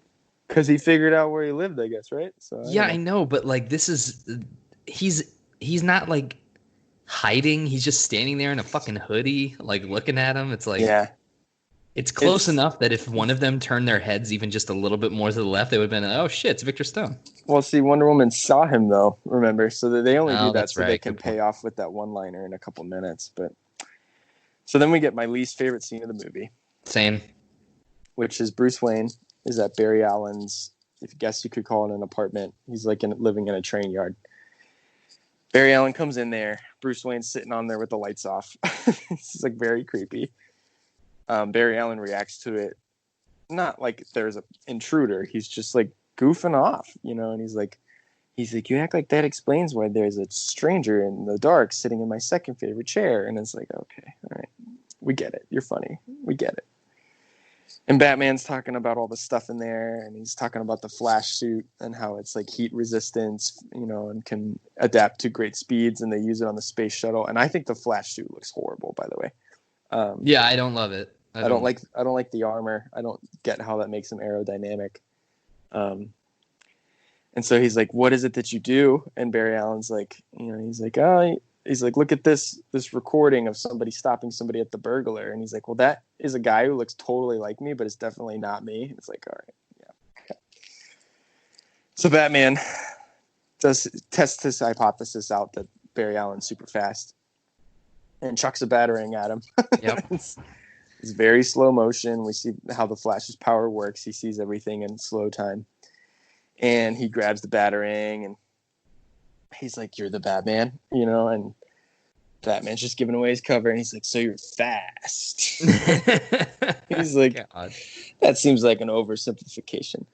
And then Batman just goes right into the Bill Belichick recruiting pitch. And he's like, I think there's an army coming. I'm putting a special team together. And he's like, stop right there. I'm in. I need friends. And it's just like, I hate this scene, Zach. I don't want to talk about it anymore. Yeah, it's so bad. And it's like, we don't have to belabor the point, but I do want to hit the worst line, in my opinion. Like, sometimes you go see, like, okay, so this is going to be a deep cut here. You saw Deadpool 2, right? Yeah. Okay, so remember when they have that back and forth when him and Deathstroke, or Josh Brolin? Cable. Yeah. When him and Cable are fighting, and he's like, you're as outdated as dubstep or whatever. Mm-hmm. right? And it was like I remember there being criticism of that where people were like, "Oh, that's a really weird line. Like dubstep isn't funny. Like that was like a thing from like years ago. Like why is that in this movie?" But there's so many more jokes in the movie that land that you just forget about the dubstep thing as it goes on. Mm-hmm.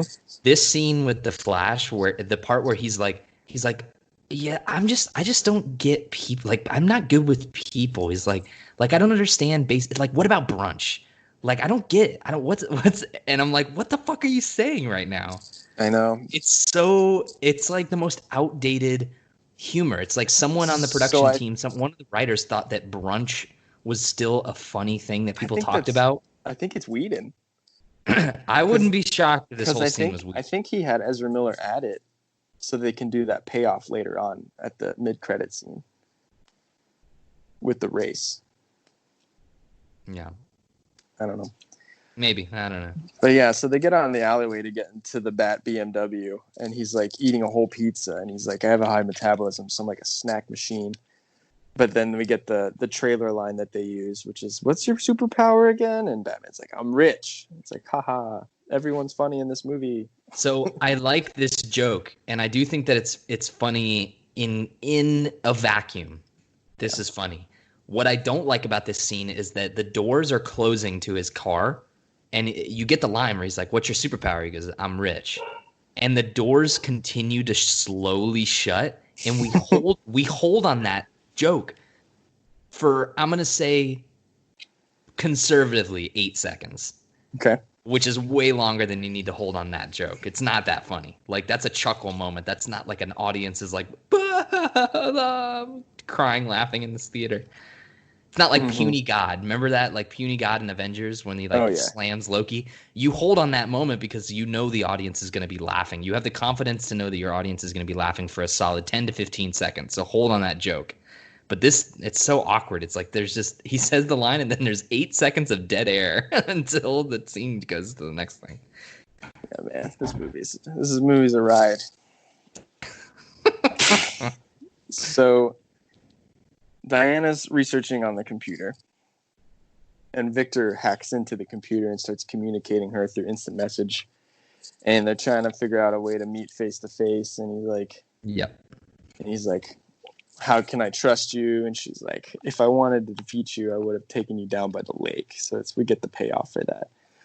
So they meet on Looks this. like you've got a date, Miss Prince. Yeah, it's Jeremy Irons again. He's just trying to get Batman laid.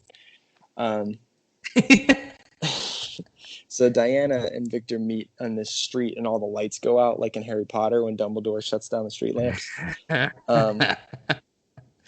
And she, he's talking about how he's going to give them information if he sees things surfacing involving the parademons or the boxes and stuff like that. Yeah. And she's trying to convince him to join the team, and he's just not interested. And she's like, you think you're a monster, but you're not. And he's like, no. He's like, I definitely have these abilities. And he's like, but it's not a gift. And her pitch is that she shut herself away from the world, and it didn't save anybody because she had been mourning the loss of Steve Trevor. And she's like, you can't shut yourself away. We have to do something greater here. And he just like flies off. Just like doesn't tell her bye or anything like that. He just leaves. But I don't know. I guess it's not the worst scene. I think it's pretty interesting. Like Gal Gadot does a good job with her character. She really leans into the compassionate side of Wonder Woman, Yeah. Here's the thing, and we don't have to spend too much time on this, but the motivations of Gal talking to Victor in this scene, cool. I like it. But when I'm watching this at home, having about maybe 2 cocktails deep at this point, and I'm just like furiously typing notes of all the things I want to complain about, this is the worst CGI backdrop I have ever seen in any movie. It is so obvious to me that they're standing on a green screen. Yeah, it's so distracting. And it's like, and that's the punchline for this movie, is that like some of the things that are happening in theory I like, but everything around it is just making me want to dislike it. And one of the frustrating things that I like you said, you booed when Steppenwolf came onto your screen. I literally like said, fuck this movie when the lights go off, right? And you have the conversation with 2 of them. Gal Gadot's face stays exactly as lit as she does when the lights are on and when they're off. Like the lights come back on and the shadows on her face are exactly the same. And That's a good note. I didn't catch that. it's like you didn't think to do anything with this? Like maybe shine a fucking flashlight on her at least a little bit, make it look like she's actually under a street lamp. And I saw that and I was just like, fuck you. I said to the hell, I was like, God damn it. Oh my goodness. Moving on. Yeah, we're only 45 minutes into this fucker too. Good thing that the end moves at like kind of like a fast clip. Yeah, we have a lot of exposition, but we'll pick up the pace here in a little bit. So Aquaman, this next scene is there's this guy's boat's capsizing in the ocean. There's this crazy tide, and Aquaman saves him and brings him to shore, and throws him down on top of the table and grabs a bottle of whiskey. And you know, it's a scene that's in one of the trailers, but you know, he's like, "Give me a whiskey and a beer for Ahab over here." And the guy's like, "The storm came out of nowhere," and he's like, "Ocean's Rage." He's just like drinking whiskey, and then he takes the bottle outside. And that song kicks in, and I don't know what it's called. But Mexico. That's a good song, but it's so weird in this It's moment, really out of place. But it is a really cool shot, though, of him just like walking into a tidal wave. Yeah, you know, I actually like that kind of a little bit. And there's like the slip. Visually, there's like this the is slipping rad. sign off to the side. Like that's pretty cool. Yeah. Here's the thing: is that like they decided to. This is so clearly, you know. How does Zack Snyder do his movies? He has these scenes with like very, you know, prominent music placements, pop songs, and it's like, yeah, that can work sometimes. But I think for a movie like Justice League, where you're introducing all these heroes, it would have been much cooler to have Danny Elfman design a theme song for Aquaman, like a main theme, and then just have score in this, well, not pop music. Like I get that can work sometimes in movies. I'm not against it. But it's like you just need to pick your battles. Like when do you want to use those moments? Because like let's not forget you used a pop song at the very beginning of this movie already. So it's like, and you won't use one again for the rest of it. It's very bizarre. Yeah. So then we're under the water, under the sea, and Mira is down there, played by Amber Heard, who we'll get to spend a lot more time with in the Aquaman movie.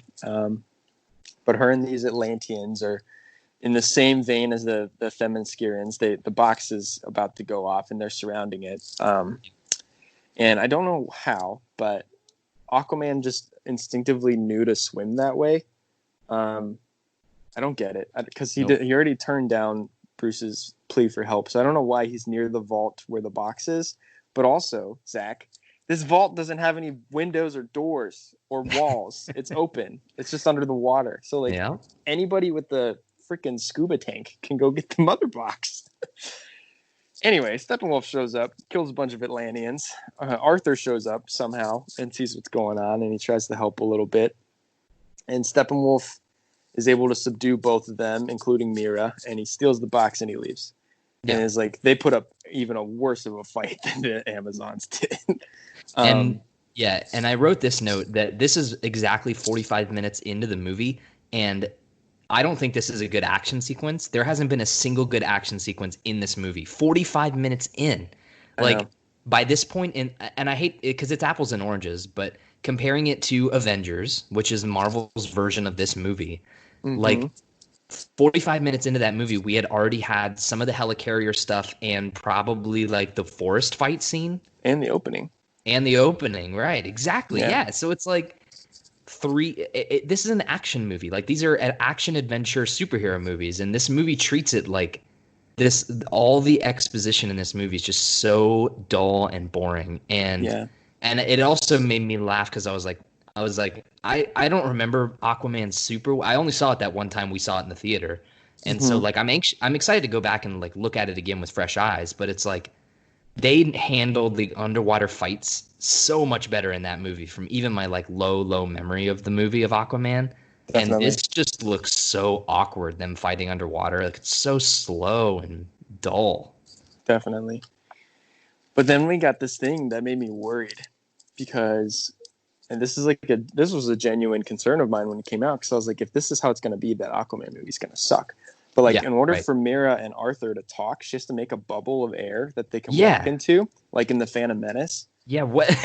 And I was like, they have to do bubble talks? Like, that is gonna suck in Aquaman. And thankfully, James Wan was like, nah, fuck that. They can talk underwater. They're Atlanteans. Like, why would that matter? But yeah, so she's like, it's also a weird scene because she's like coming in hot at him, you know, and she's like, you're Queen Atlanta's son. And he's like, yeah, she wasn't even barely a mother. And she's like, she was my mother. You stop talking about that. She was like a father and a mother to me. And he's like, would you abandon me? You know, and he's just like, he's being angsty like he has been. He's like playing with the water in the bubble. so weird. It is it's weird. Like he's a fish. He's like, he needs to feel some water or else he's going to die. Yeah. It's bizarre. And this is the thing that is crazy to me is the Amazons can't leave the island, so they can't help get the mother box back after they lose it.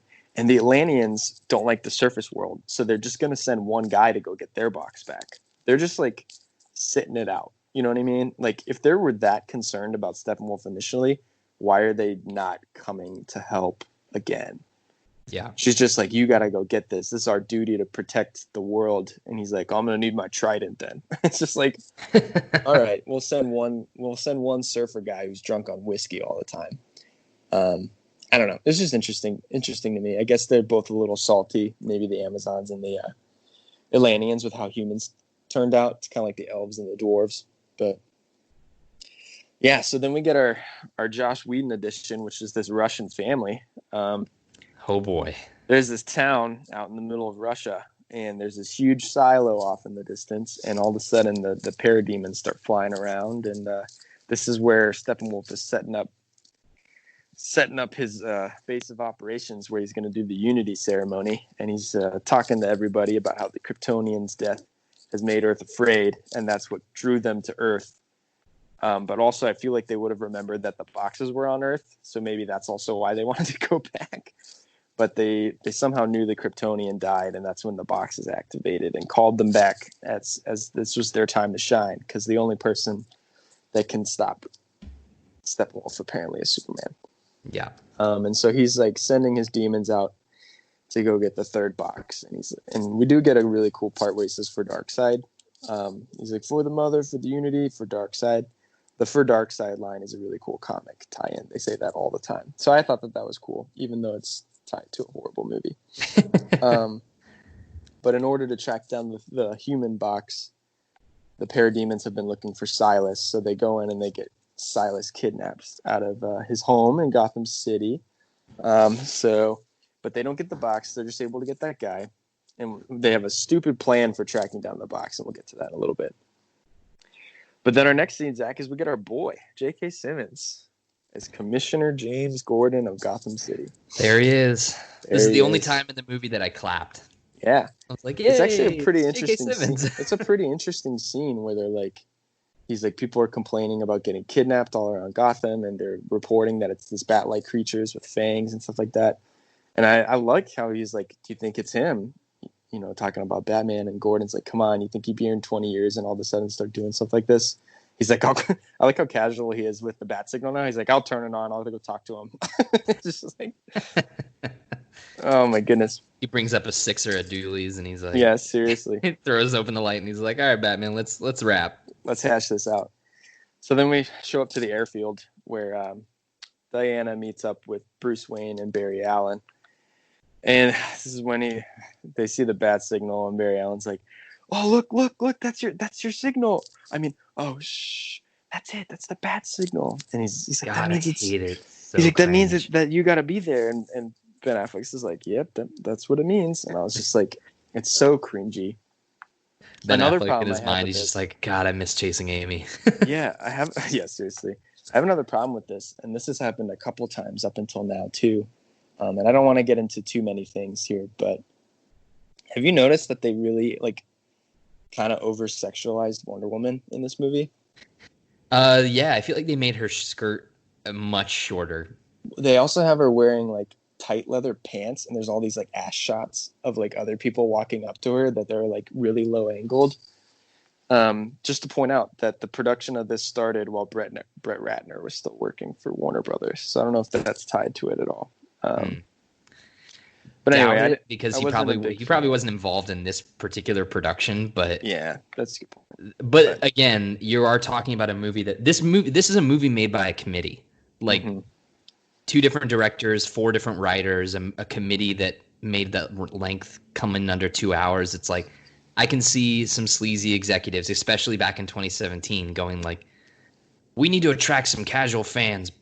Put Gal Gadot in some tight pants and get a close-up ass shot once or twice. And have the Flash touch her boobs. Yeah. Yeah, right. Come on. I don't know. It's I just had problems with it because I mean she's gorgeous enough on her own. You don't need to tell me that she's hot. Like, yeah. And coming off of Wonder Woman 2, where Patty Jenkins, it just looks really bad. Yeah, it's just a bad look in general. So we go to the rooftop. Yep. Gordon is looking around, and we get our 1989 Batman theme kick in, and he looks up through this like I don't know why the GCPD has like a clothes drying rack up top or something like that, but he's like looking at Batman through this like sheet. Batman jumps down, and Wonder Woman walks up behind him, and so does the Flash, and he's like, "How many are there?" And Batman's like, "Not enough." And they're talking about the kidnappings, and they're trying to figure out where it is, and Victor shows up. And he's helping them figure out that they can kind of triangulate where everything's happening, and they pinpoint it to underneath the Gotham Harbor in the sewer system. And he's like, they're probably kidnapping people to try and find the boxes, or the last box. So their plan is to go in there, and they're going to catch Steppenwolf, and they're going to try to save these hostages.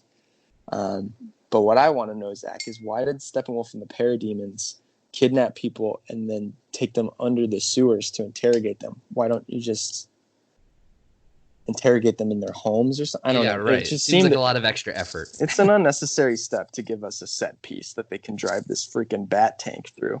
God, I hated this thing. Which is called the Nightcrawler. It's the slowest moving bat vehicle ever. It's just like rolling forward, making a ton of noise, totally giving away their position in the sewer system. So they get into the sewers, and they find where Steppenwolf is interrogating people, and he's talking to him about how they reek with fear. So make sure you take note of that, because that's going to come back into play later. Sure. And they're about to go in and save some people because Vic's dad in there and stuff like that. And Flash starts to freak out, and he's like, I don't do battle. I just push people and run away. And I do like this line though, where Batman's like, save one person, and he's like, what? He's like, that's cool. This is a cool moment. Yeah, he's like, just start by saving one person. And he's like, okay, well, then what? And then Batman's like, you'll know. Which I thought was really cool. Like, that's heroism, right? That's the DC Comics. That's what they do. This is what superheroes do. Before we get any further, I have to send in a note here that made me laugh that I forgot to say at the very beginning. That they're in the building with Gordon, and they're talking. They're like, we need to go to the tunnels. And I was like, oh yeah, this part's coming up. So I stood up to get like a drink. Mm-hmm. And then boom, they're in the tunnels. Yep. Like instantly, like there's no like anything in between. It's just like it's a hard cut from Flash speeding away to there in the tunnels. But I just love Ben Affleck going, we need to go to the tunnels. They're in the tunnels. And then and then the next thing you hear Batman say on the radio is he goes, where are we, Alfred? And I lost it and laughed. So I was like, what the fuck is this movie? Oh, what the fuck is this movie? You're in the sewers, Batman. You just said that. We need to go to the tunnels. You're in the tunnels. Guess what? You're in the tunnels. What else is Alfred going to tell you? It's like, God, the fuck. All right, sorry. No, you're good. Anyway, so the battle breaks out. Yes. Victor's arm transforms into a gun, and he shoots Steppenwolf because Steppenwolf is threatening his dad, and that's kind of how the battle gets going. But Steppenwolf's fighting Diana because he hates Amazons, but this part made me laugh, which is Batman's fighting one parademon, and he gets his butt kicked, and he's like, Alfred, I need the Nightcrawler. It's like he can't take down one parademon. He is eventually able to get the parademon's gun, or that's later on, actually. Anyway, he gets in that Nightcrawler, and he's like, sorry, guys, I didn't bring a sword. And he starts blasting them with a machine gun. So that made me sad to see that he was still using machine guns. But yeah, so, I mean, they're fighting around. Flash is saving some people. Wonder Woman drops her sword, and we get like this Quicksilver X-Men style scene where Flash runs around and taps it back to her so she can get it. and cut up this parademon. But then the sting almost falls on them, and Flash moves her out of the way, and like I said earlier, touches her boobs, which is just really weird. Anyway. Yeah, very bizarre. Yeah, they're fighting under the sewers. There's a lot of quips going on. There's that scene where Victor takes over the Nightcrawler after it flips over, and he starts shooting missiles at Steppenwolf, and Steppenwolf just catches it and lets it loose. And he tells them that they were a distraction because they were just going to go get the box anyway. And it's like, well, technically they weren't a distraction because you were trying to figure out where the box was. So, like, I don't know what you're talking about here. But the tunnel starts to flood, and our boy shows up, Zach, Aquaman. And he stops the water, all right, with his trident. All right. As everyone, like, where the fuck was he before? If the tunnel hadn't flooded yet, where was he? I don't know where he came from. Yeah. Is he coming in with the water? Like, was he just waiting outside for them to potentially break the structural integrity of the tunnel? Because he comes in with the tide and he jumps out. Yeah. And then he stops it. Like, is that your plan? Like, you just wait to show up whenever there's water? Like, what if they fight in the desert? That's a tease for Aquaman there. Anyway, so they're able to get out, and Victor flies off to get the box. So he kind of just leaves them. But we get this really funny scene next where Gordon's talking to Batman. He's like, well, it's millions in structural damage, so you still haven't lost your touch, which I thought was pretty funny. That's a good line. But then when it's followed up by a bad scene of Aquaman coming out and being like, dressed like a bat. I dig it. Yeah, he's like, it's nice to see you playing well with others. Maybe temporary. Yeah, it's just some of these quips, man, they just don't land. Yeah. So anyway, Victor, when he flew off, he is able to get the box because he knows where it is. It's at the Kryptonian ship, which makes me wonder why the Parademons didn't just check there first. Like they did, but they just kidnapped a janitor. Like they weren't thorough in getting it.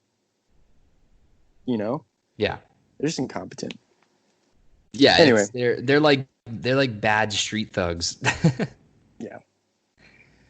So we get to check in with our Russian family, and they're boarding up the house to keep the parademons away. And the girl, as a gag for the movie, grabs the bug spray can. So that was a nice little interlude there for you. But then we get this back. Russian family thing is all got to be Whedon, right? It's all Whedon. Gotta be. Yeah. Gotta be. So then the team is gathering at the Batcave, and they show up. Yeah, like a Batcave. I hated that scene. It sucks. Ezra Miller's freaking out, and he's like, "Barry, get in here."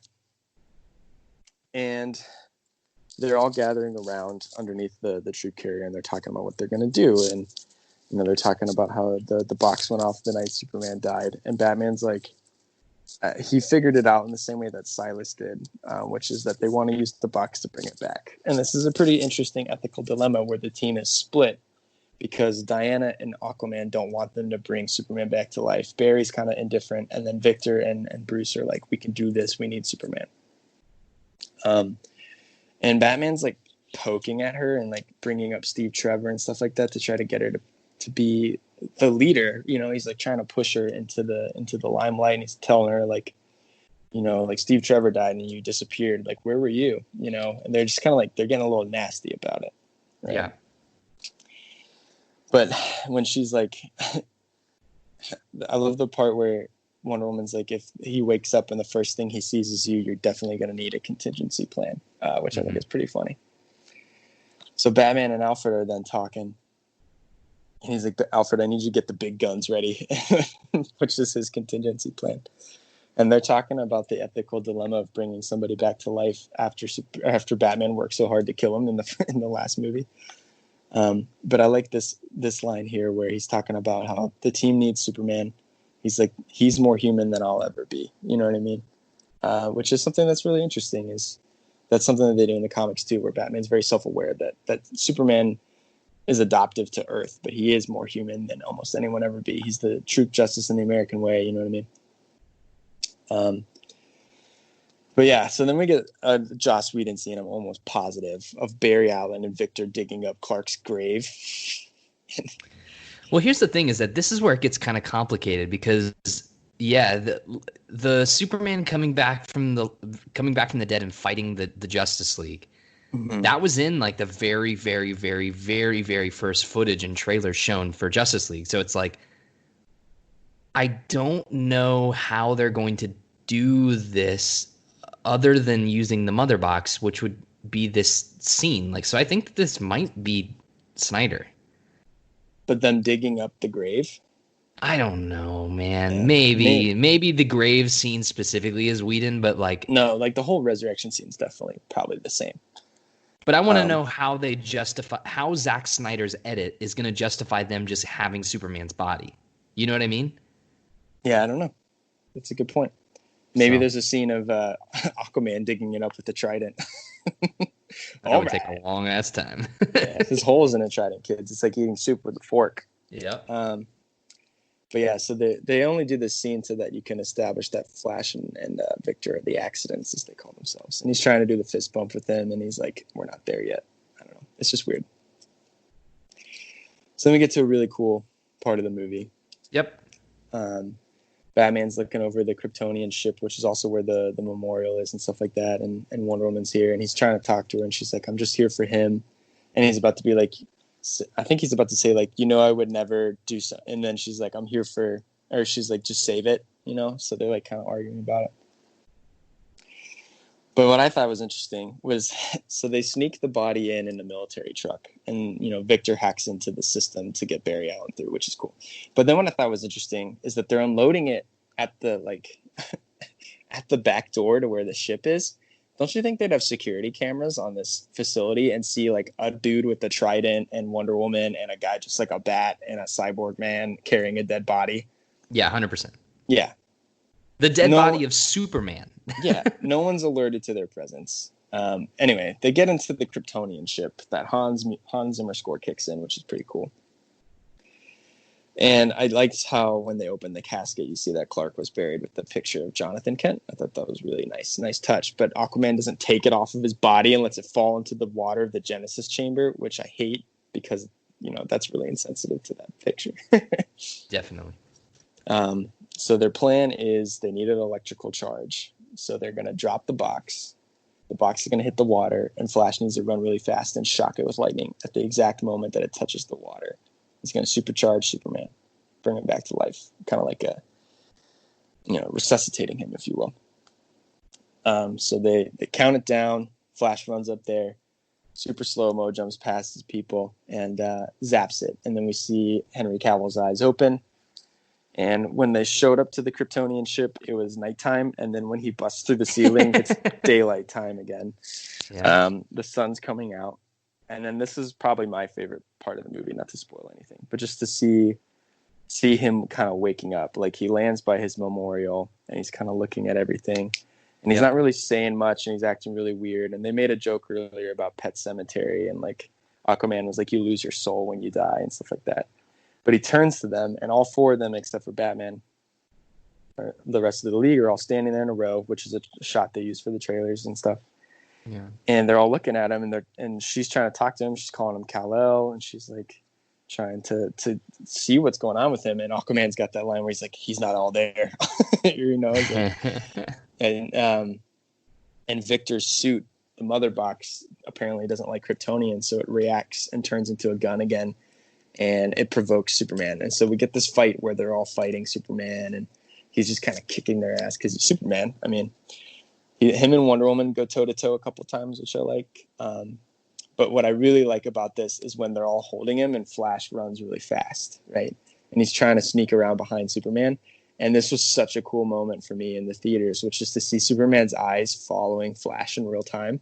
Yeah. And then he turns around and catches him, and just seeing the Flash's reaction, I thought was actually kind of funny. That's like the one comedic Flash moment that I like in this movie. And we've talked about this before, is that X-Men Apocalypse came out in 2016, right? Does that sound right? I think so.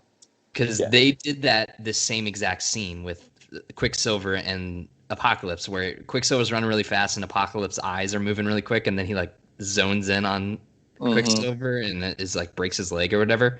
Yep. So that to me that removed a little bit of the magic, but I will say better with these people. Yeah. The thing is that like this whole scene, I could nitpick certain things. Like you talked about like the going from dark midnight to like bright morning. It's like in the trailer, in the original trailer, it is like dark. It's still dark outside, and this is obviously like a color correction thing. When Whedon came in, they were like, well, let's make stuff a little bit brighter and more colorful. But it's like you can so what I'm saying is like you can nitpick this scene, but I think that in terms of heart, this scene has the only moments in the entire movie for me where I'm like, this is engaging and actually interesting. And because of that, because it's engaging, I'm able to forgive some of the minor criticisms and just enjoy it. It's not until a little bit later where they start reintroducing shit, and then I start, oh yeah, right, we're watching Justice League. Mm-hmm. Yep. But so the fight leads to eventually Batman showing up. And he's kind of subdued the rest of the Justice League. Like he does that headbutt and knocks Wonder Woman into the ground. He sees Batman and he smacks him into a car. And I like this part where he like picks him up and, you know, he's like, you won't let me live. You won't let me die, you know? And he's like, cause he's like, he hasn't really regained his consciousness yet. And he's also really pissed at Batman because they're not really friends yet, except for when Batman called him his friend in BVS. And we get the reprise of "Do you bleed?"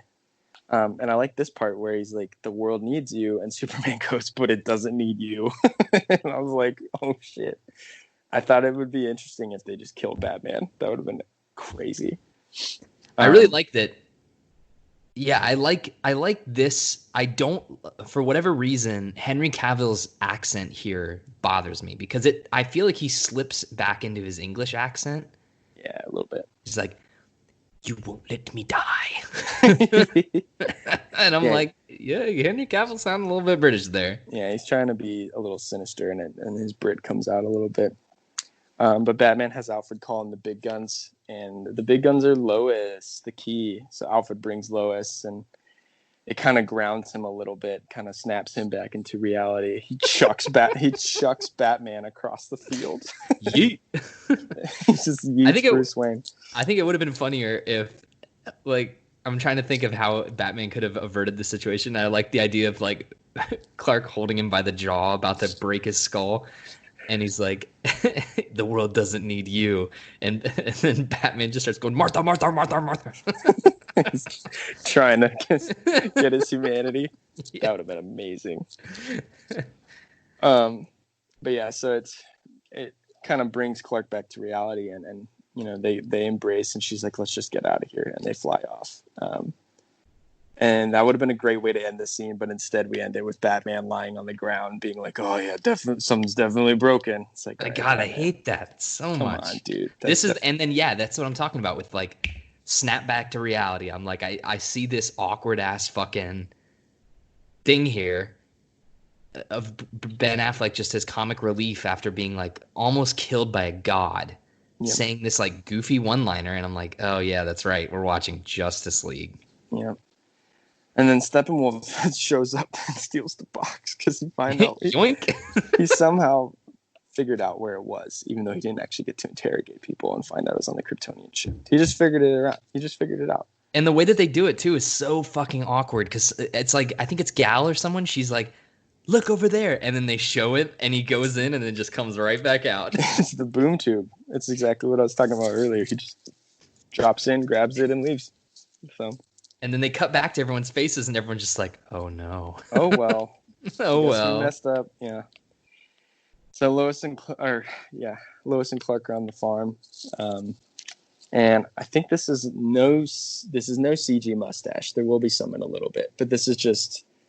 She's like, "You brought us here," and he's like, "It's the one place I could remember." Or she tells him that like you remembered, and it's just his instinct. And then we get the weird part where she's like, "You smell good," and he's like, "Did I not smell good before?" I mean, it's not the weirdest funny part, but I did think it kind of stuck out like a sore thumb when I saw it. So here we go.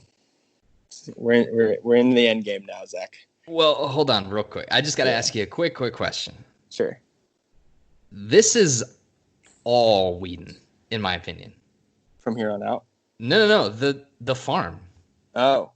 Because I think his upper lip looks like fucking jelly this whole time. Even on the smell good part? I think so. I think his upper lip. This is the scene where they give the most money to the upper lip because this is the only scene where you see him not in the suit, but you have a close up of Cavill. So it's like it looks better here than other places. But I think most, if not all of this stuff at the farm, with them standing in a field, no set, just a green screen in a field. I think all of this is Whedon. I think this is post Henry Cavill mustache. I think all of it is. But All right, I see it.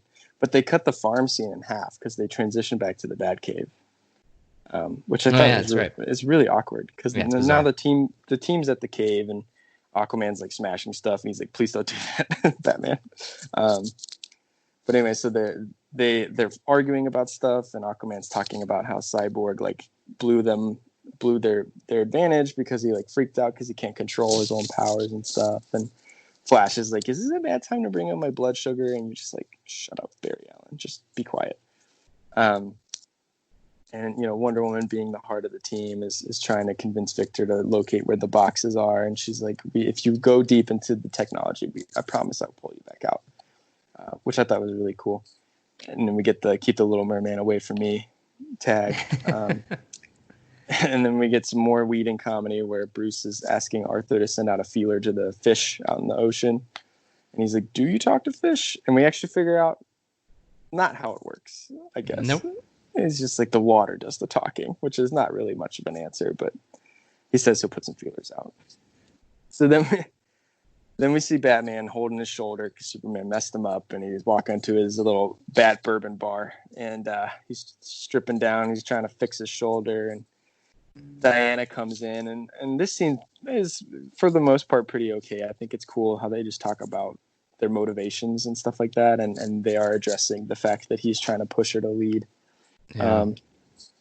But yeah, I loved your Snapchat of where you're like, bartender, give me that Ben Affleck Justice League bourbon. Dude, he pours half a glass of bourbon into a cocktail glass. It's like half a glass. That's huge. It's a huge pour. That's a huge pour of bourbon. And it's like this is definitely Whedon, and this is definitely like, I bet this is real. Alcoholic Ben Affleck. This is definitely real bourbon in that glass.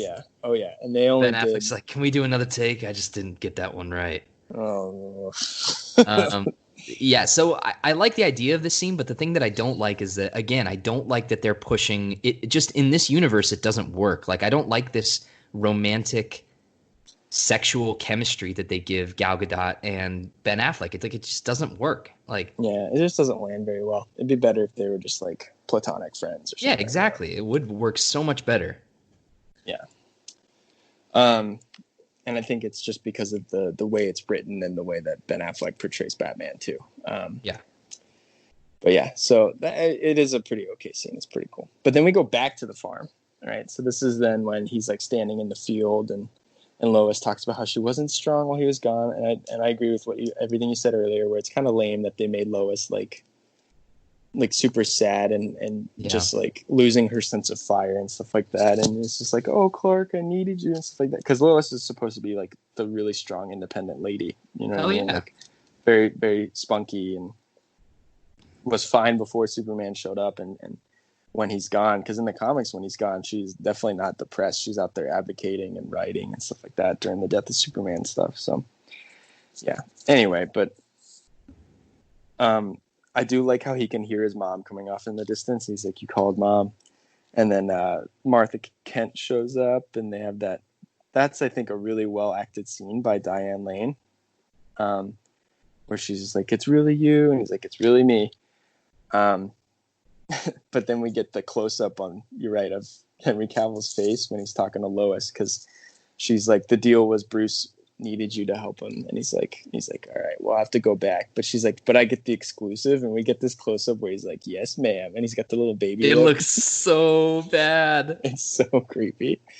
It's so bad, dude. Yeah, it's like his upper lip just kind of like moves on its own volition, like it doesn't mouth any words, and it's just the most bizarre effect. Yeah. All right, so here we go. The Unity ceremony has begun in Russia. And it creates these like tentacle things that dive into the earth, and it also starts to change the sky to the red skies of apocalypse. So again, it's like that change engine, and it's turning the entire world into apocalypse, starting with this Russian town. So Victor's able to locate it because of the spike in energy, and so they're going to suit up. And holy cow, is Batman's suit super beefy. It's like super chunky. It looks chunky, yeah. Yeah, it looks very chunky. And they get out of the Batcave by going up this elevator in the middle of the lake. And Alfred's waiting for them with the plane above the lake, even though previously it was already parked under the lake in the hangar. And then they switch places, and Alfred goes down the elevator, and they get in and fly off. I just thought it was interesting. Like, why didn't they just load up in the hangar and then fly out the door? Yeah, exactly. Yeah, it's unnecessary for this. It's only there to have that vanity shot of them leaving the Batcave, which is cool. It's a cool shot, but yeah. Yeah, we're going to get to the one of the most egregious shots in the entire fucking movie here in a few seconds. Okay. You're going to have to point it out to me because I think I know what you're talking about, but we'll find out. So then we get the Joss Whedon team building scene, which is all of them kind of talking about what they're going to do. And Victor's like, right. I can separate the boxes. And Batman's like, I can get you there. I can take down the shield. And he's like, everyone else will just kind of have to work together. And then we get Aquaman's like goofy monologue because he's sitting on the lasso of truth. And this part is kind of funny. Some of it, I think, where he's like, you might be the enemy. We don't know. You don't have any powers. No offense. He's like, you're crazy. But then it ends with him being like, you're gorgeous and stuff like that. But yeah, that definitely seemed like a Whedon scene that he wrote for the movie. Yeah, but I do like him just being like, I'm young. I got shit I want to do. It's like, okay, what are you doing? Because all you do is drink and swim all day. So I don't really know what you're talking about. Yeah. Apparently, and take this all with a grain of salt. This is based on, Snyder Cut rumors and leaks and all this stuff and like all this speculation. But the Aquaman scene with the lasso of truth is all Joss Whedon. Gal again wasn't here, so a body double was used in the wide shot with Gal elements being shot and added and superimposed later. That makes sense because I guess she's not really like a lot of the shots on her are one shots. So that's cool. Good to know. All right, so here we go.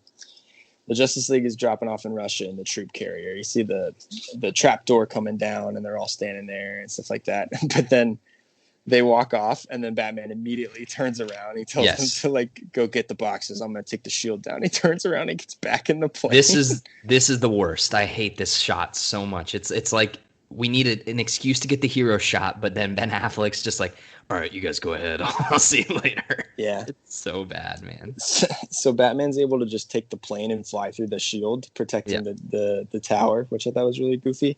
Because then why wouldn't the rest of them just be able to walk through it? But anyway, so he shoots it down, but then his plane gets like attacked by a bunch of parademons. So he launches the Batmobile, and he's playing the alarms that I was talking about earlier, and it attracts them. And then I guess he didn't think his plan through because they're all chasing the Batmobile, and so the rest of the team is talking. They're just looking from a cliff. They're like, he's gonna die, and it's like, why are you still standing there?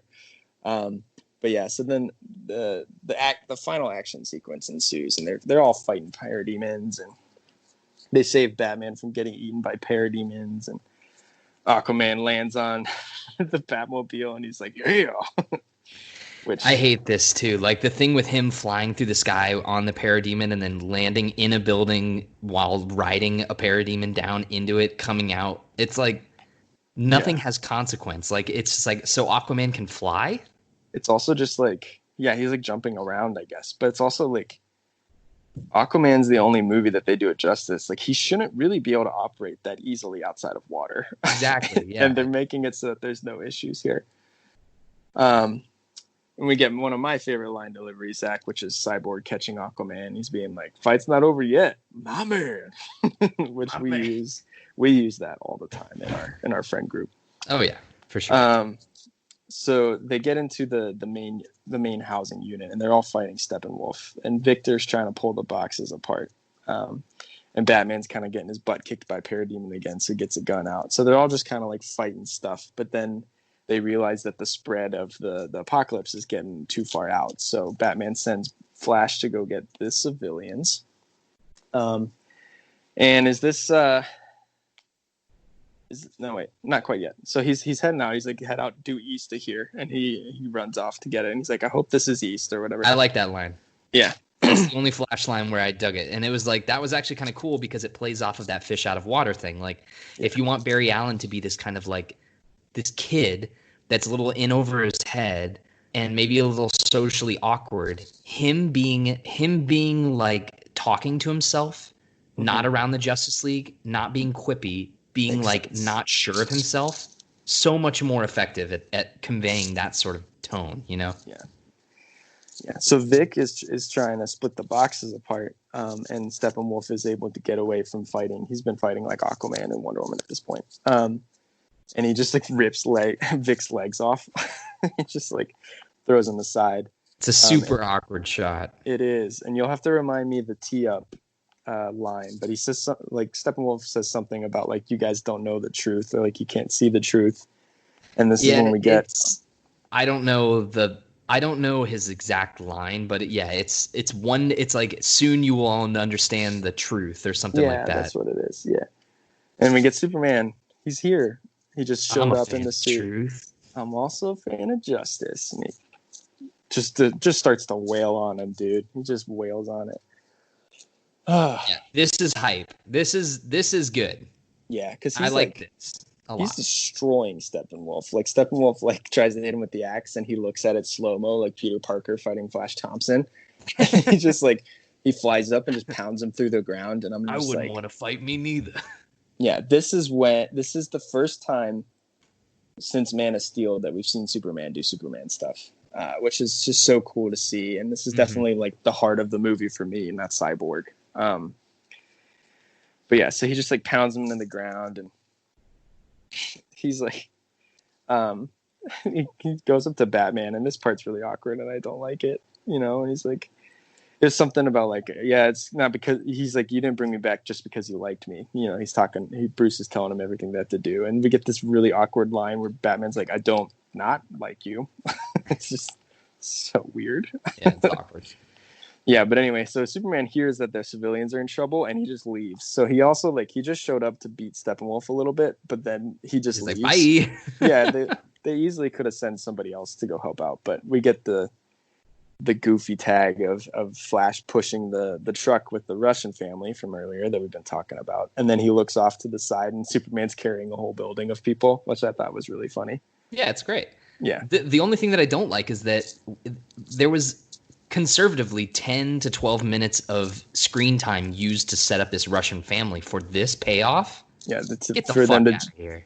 I think the payoff is them looking at the alien plants in a couple minutes, but I don't know. Yeah, good point. That's actually a better payoff than that. So then Superman shows back up, and and him and Victor split the Unity apart, and he's like, you know, I really like this moment of him talking to Victor. Like he doesn't know this guy, but like he's Superman. He's being they're Superman. speaking to each other like friends. He's like, what do we got to do? He's like, what do we do? And he's like, hopefully we won't die. He's like, good, because I really like being alive.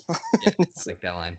Yeah, and so they split it up, and they're goofing around about how like he's like, I take it back. I wish I was dead. And Victor's like, I don't even know, but my toes hurt. I don't know how it works.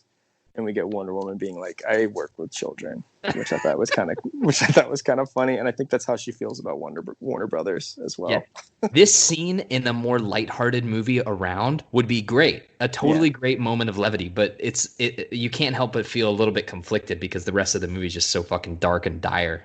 Yeah.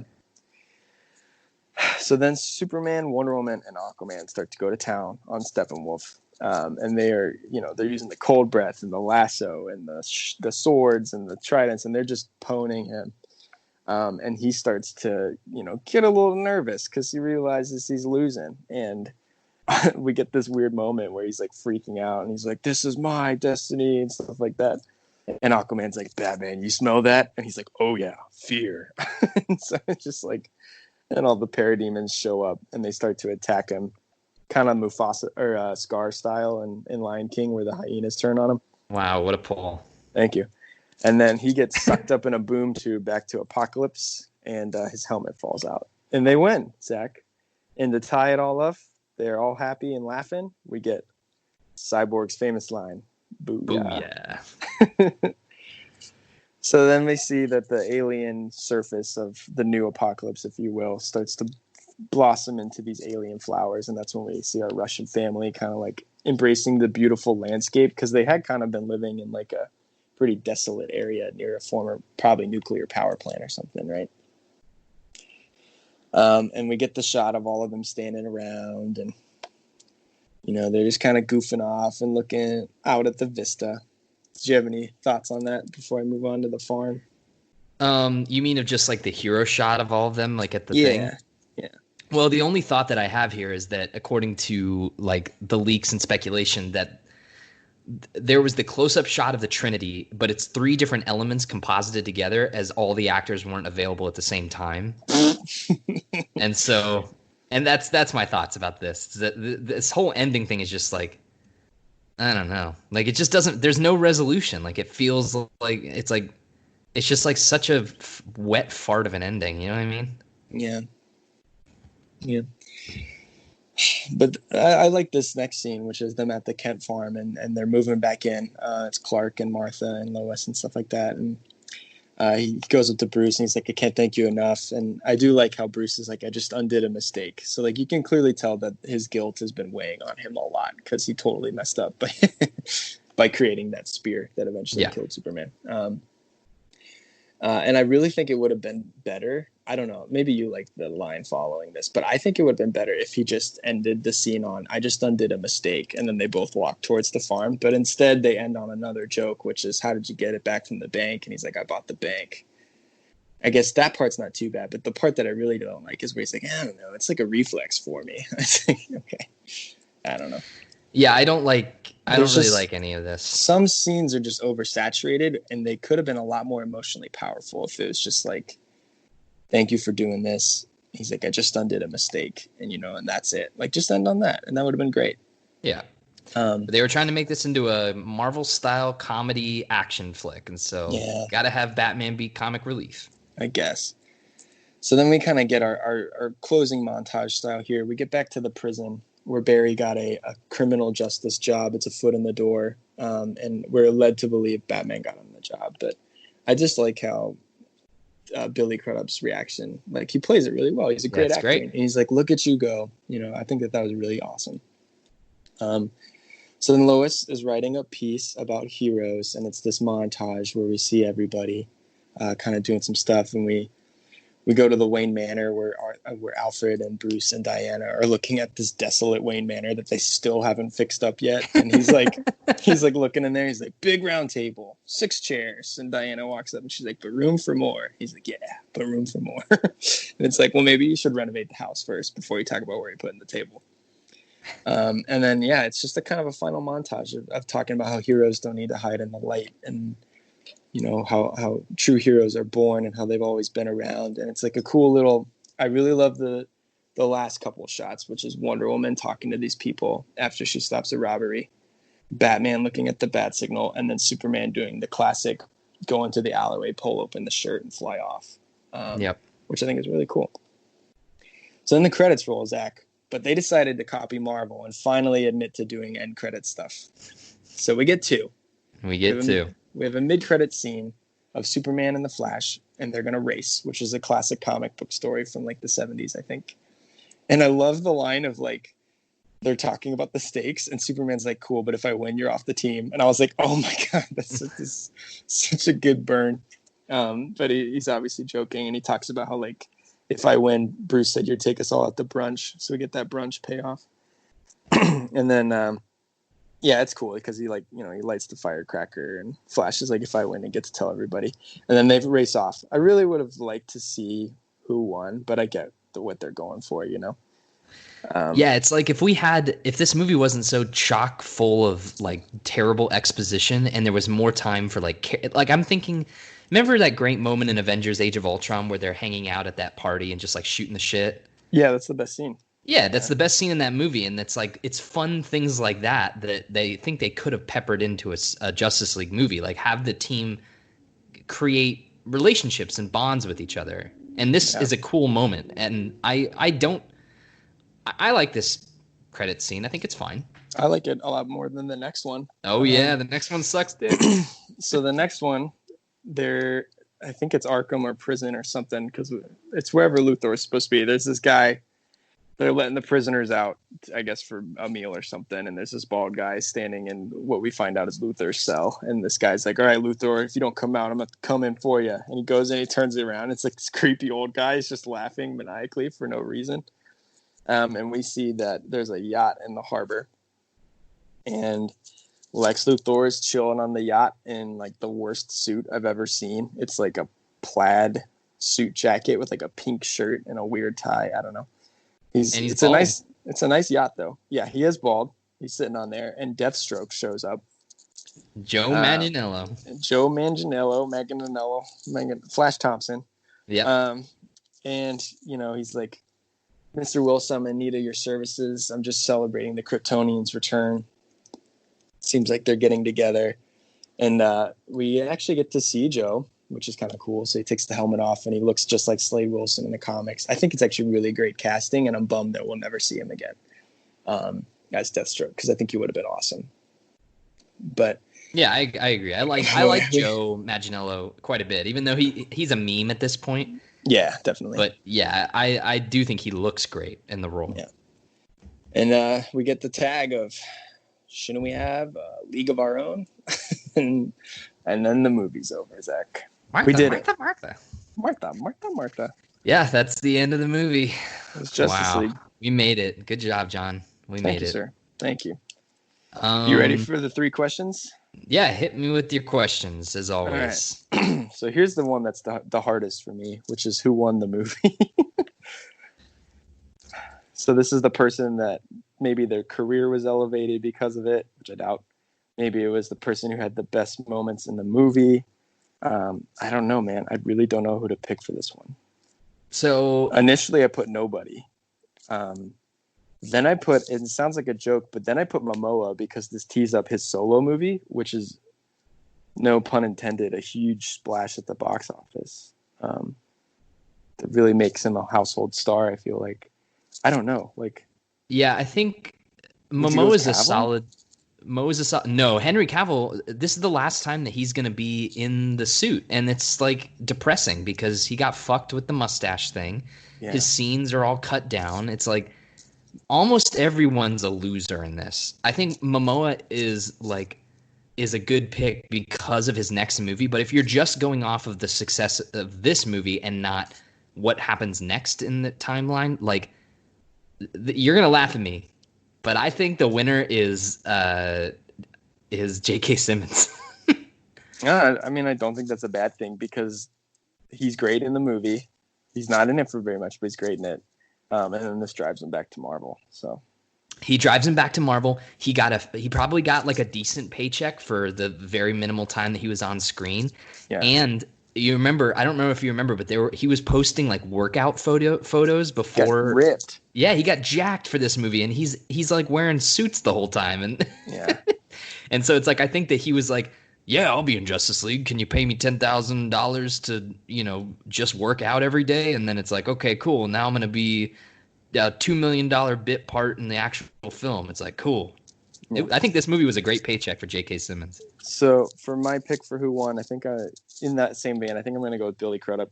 I think I'm just going to go with Henry Allen because he's great in his 2 scenes that he has, and it doesn't make me upset. So whereas like everyone else, you're right, Momoa technically only wins because of the next thing, but you can't isolate his performance in this movie and be like, that's great. Yeah. So. Yeah, I agree. All right. So your favorite scene, I think we both agree that it's Superman's resurrection. Yes. But what's your second favorite? If you had to pick one, is there a second favorite for you? Oh boy. I guess. Do you have one off the top of your head? Mine is not bad. Yeah, mine is either the Wonder Woman intro or the. Oh, I like Truth. I'm also a fan of Justice. That's mine. Okay. I'm probably going to go with actually Batman talking to Alfred about the importance of Superman. I think that's pretty cool. All right, so here we go. Your ratings. Your rating, and then we'll throw it into our rankings and wrap this thing up in a nice bow. Let's go back through. Okay. Man of Steel. This is not our order of the rankings. We'll get to that here in a sec. So let's review. Man of Steel. John Parker gave it a 6.5 on the Radiovania patented 20-point scale. And Zach gave Man of Steel a 7. Mm-hmm. Batman v Superman. Where did I write our rankings for this one? Do you remember what you gave Batman v Superman? I'm trying to pull it up. A 5. You gave it a 5? Yeah. And I think I did too. Didn't we equal up on that one? We equaled up on that one. Yep. Okay. And then Suicide Squad. John gave it a 3, and I gave it a 3.5. And then Wonder Woman, I don't have these ones written down. I need to start writing these down. Yeah. I gave it a 7.5, and you gave it a 7. Okay. So here we are, Justice League. What are you feeling? What's your gut tell you, John? I gave it a 5.5. I think it's not great. I don't actually know if this is where I should fall on it, but I do think just because of some of the Superman stuff that I do like, that I would narrow it slightly above BVS, because I really have problems with Luthor in BVS. But I also have a lot of problems with this movie. So, but yeah, that's kind of what I wrote down initially.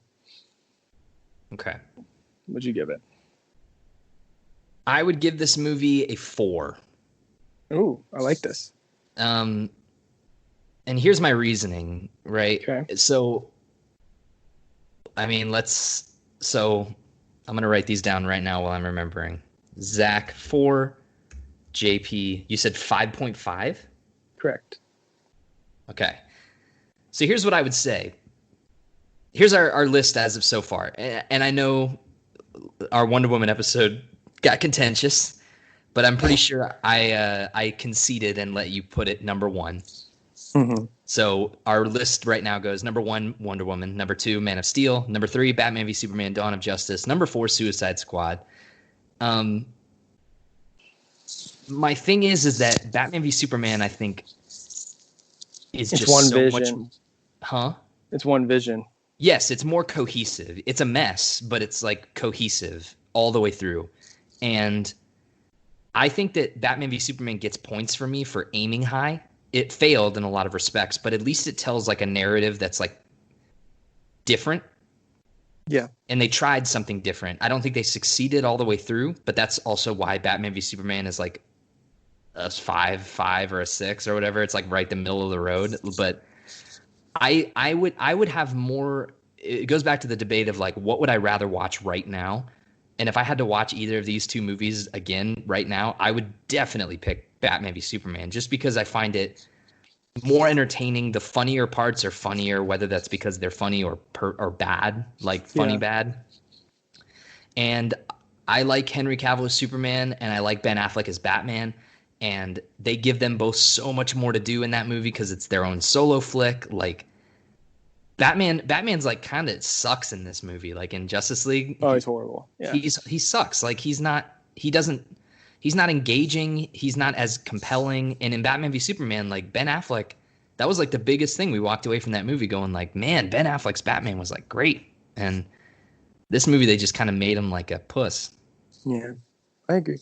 You know what? I think I do agree with you the more that you talk to me about it. And even without having to change my number, which I think now that you say it, I probably would go a lot lower. Even then, just the basic averages of our two scores would still put it right above Suicide Squad and right under BBS. That's where I don't know if there's going to be much of an argument, but like, that's I don't where really want to argue for this movie, and I actually think I agree with you more. The more I think about it, the more at least the cohesive mess is better than the uncohesive mess. So. Yeah, like I think I could totally see someone putting this below Suicide Squad because of like the fuckery that was the behind the scenes drama. Like Justice League will forever be like I said at the very beginning of this, a history piece in like how things can go wrong in Hollywood and how productions can get so screwed up. And like, because of that, it ruined like a whole bunch of like that guy that played Victor Stone, we'll probably never see that dude again. We'll never see the Commissioner Gordon, J.K. Simmons. Ben Affleck's probably never going to don the cape and cowl. Henry Cavill is probably out as Superman. It's like this movie like kind of screwed a lot of stuff up, and like just because of the behind the scenes things, I can see putting it at the very bottom of the list. But I still think that stem to stern, it's just more well constructed and entertaining than Suicide Squad. I would agree with that. So what's our ranking then officially? So it's Wonder Woman, Man of Steel, Batman v Superman, Justice League, Suicide Squad. Yep, you nailed it. 3 more to go. We have 3 more. We got Waterman, Shazam, Waterboy, and Birds of Prey. Waterboy, Big, and and Birds of Prey. Yeah, awesome, man. Yeah, so we did it. That's our rankings so far. They're undisputable, and I'm very curious to see when we come back in however long and do the next one, which is Shazam. So do your homework in the next few weeks, get that done, watch your movie, and then the next one's Aquaman. Oh wait, shit, you're right. It is Aquaman. It's my bad. So watch Aquaman. Email us questions about the movie or your own personal reviews at radiovaniashow@gmail.com. And while you're doing that, please go to radiovania.com and follow, subscribe, leave a review, give a thumbs up. Watch something that's not the Lost Cast so we get our views bumped up in other places, please. Follow me at Zach Rotello. Follow the podcast at Radiovania pretty much everywhere it's available. Yeah, did you have anything else left to say before we sign this bad boy off? Booyah. Perfect.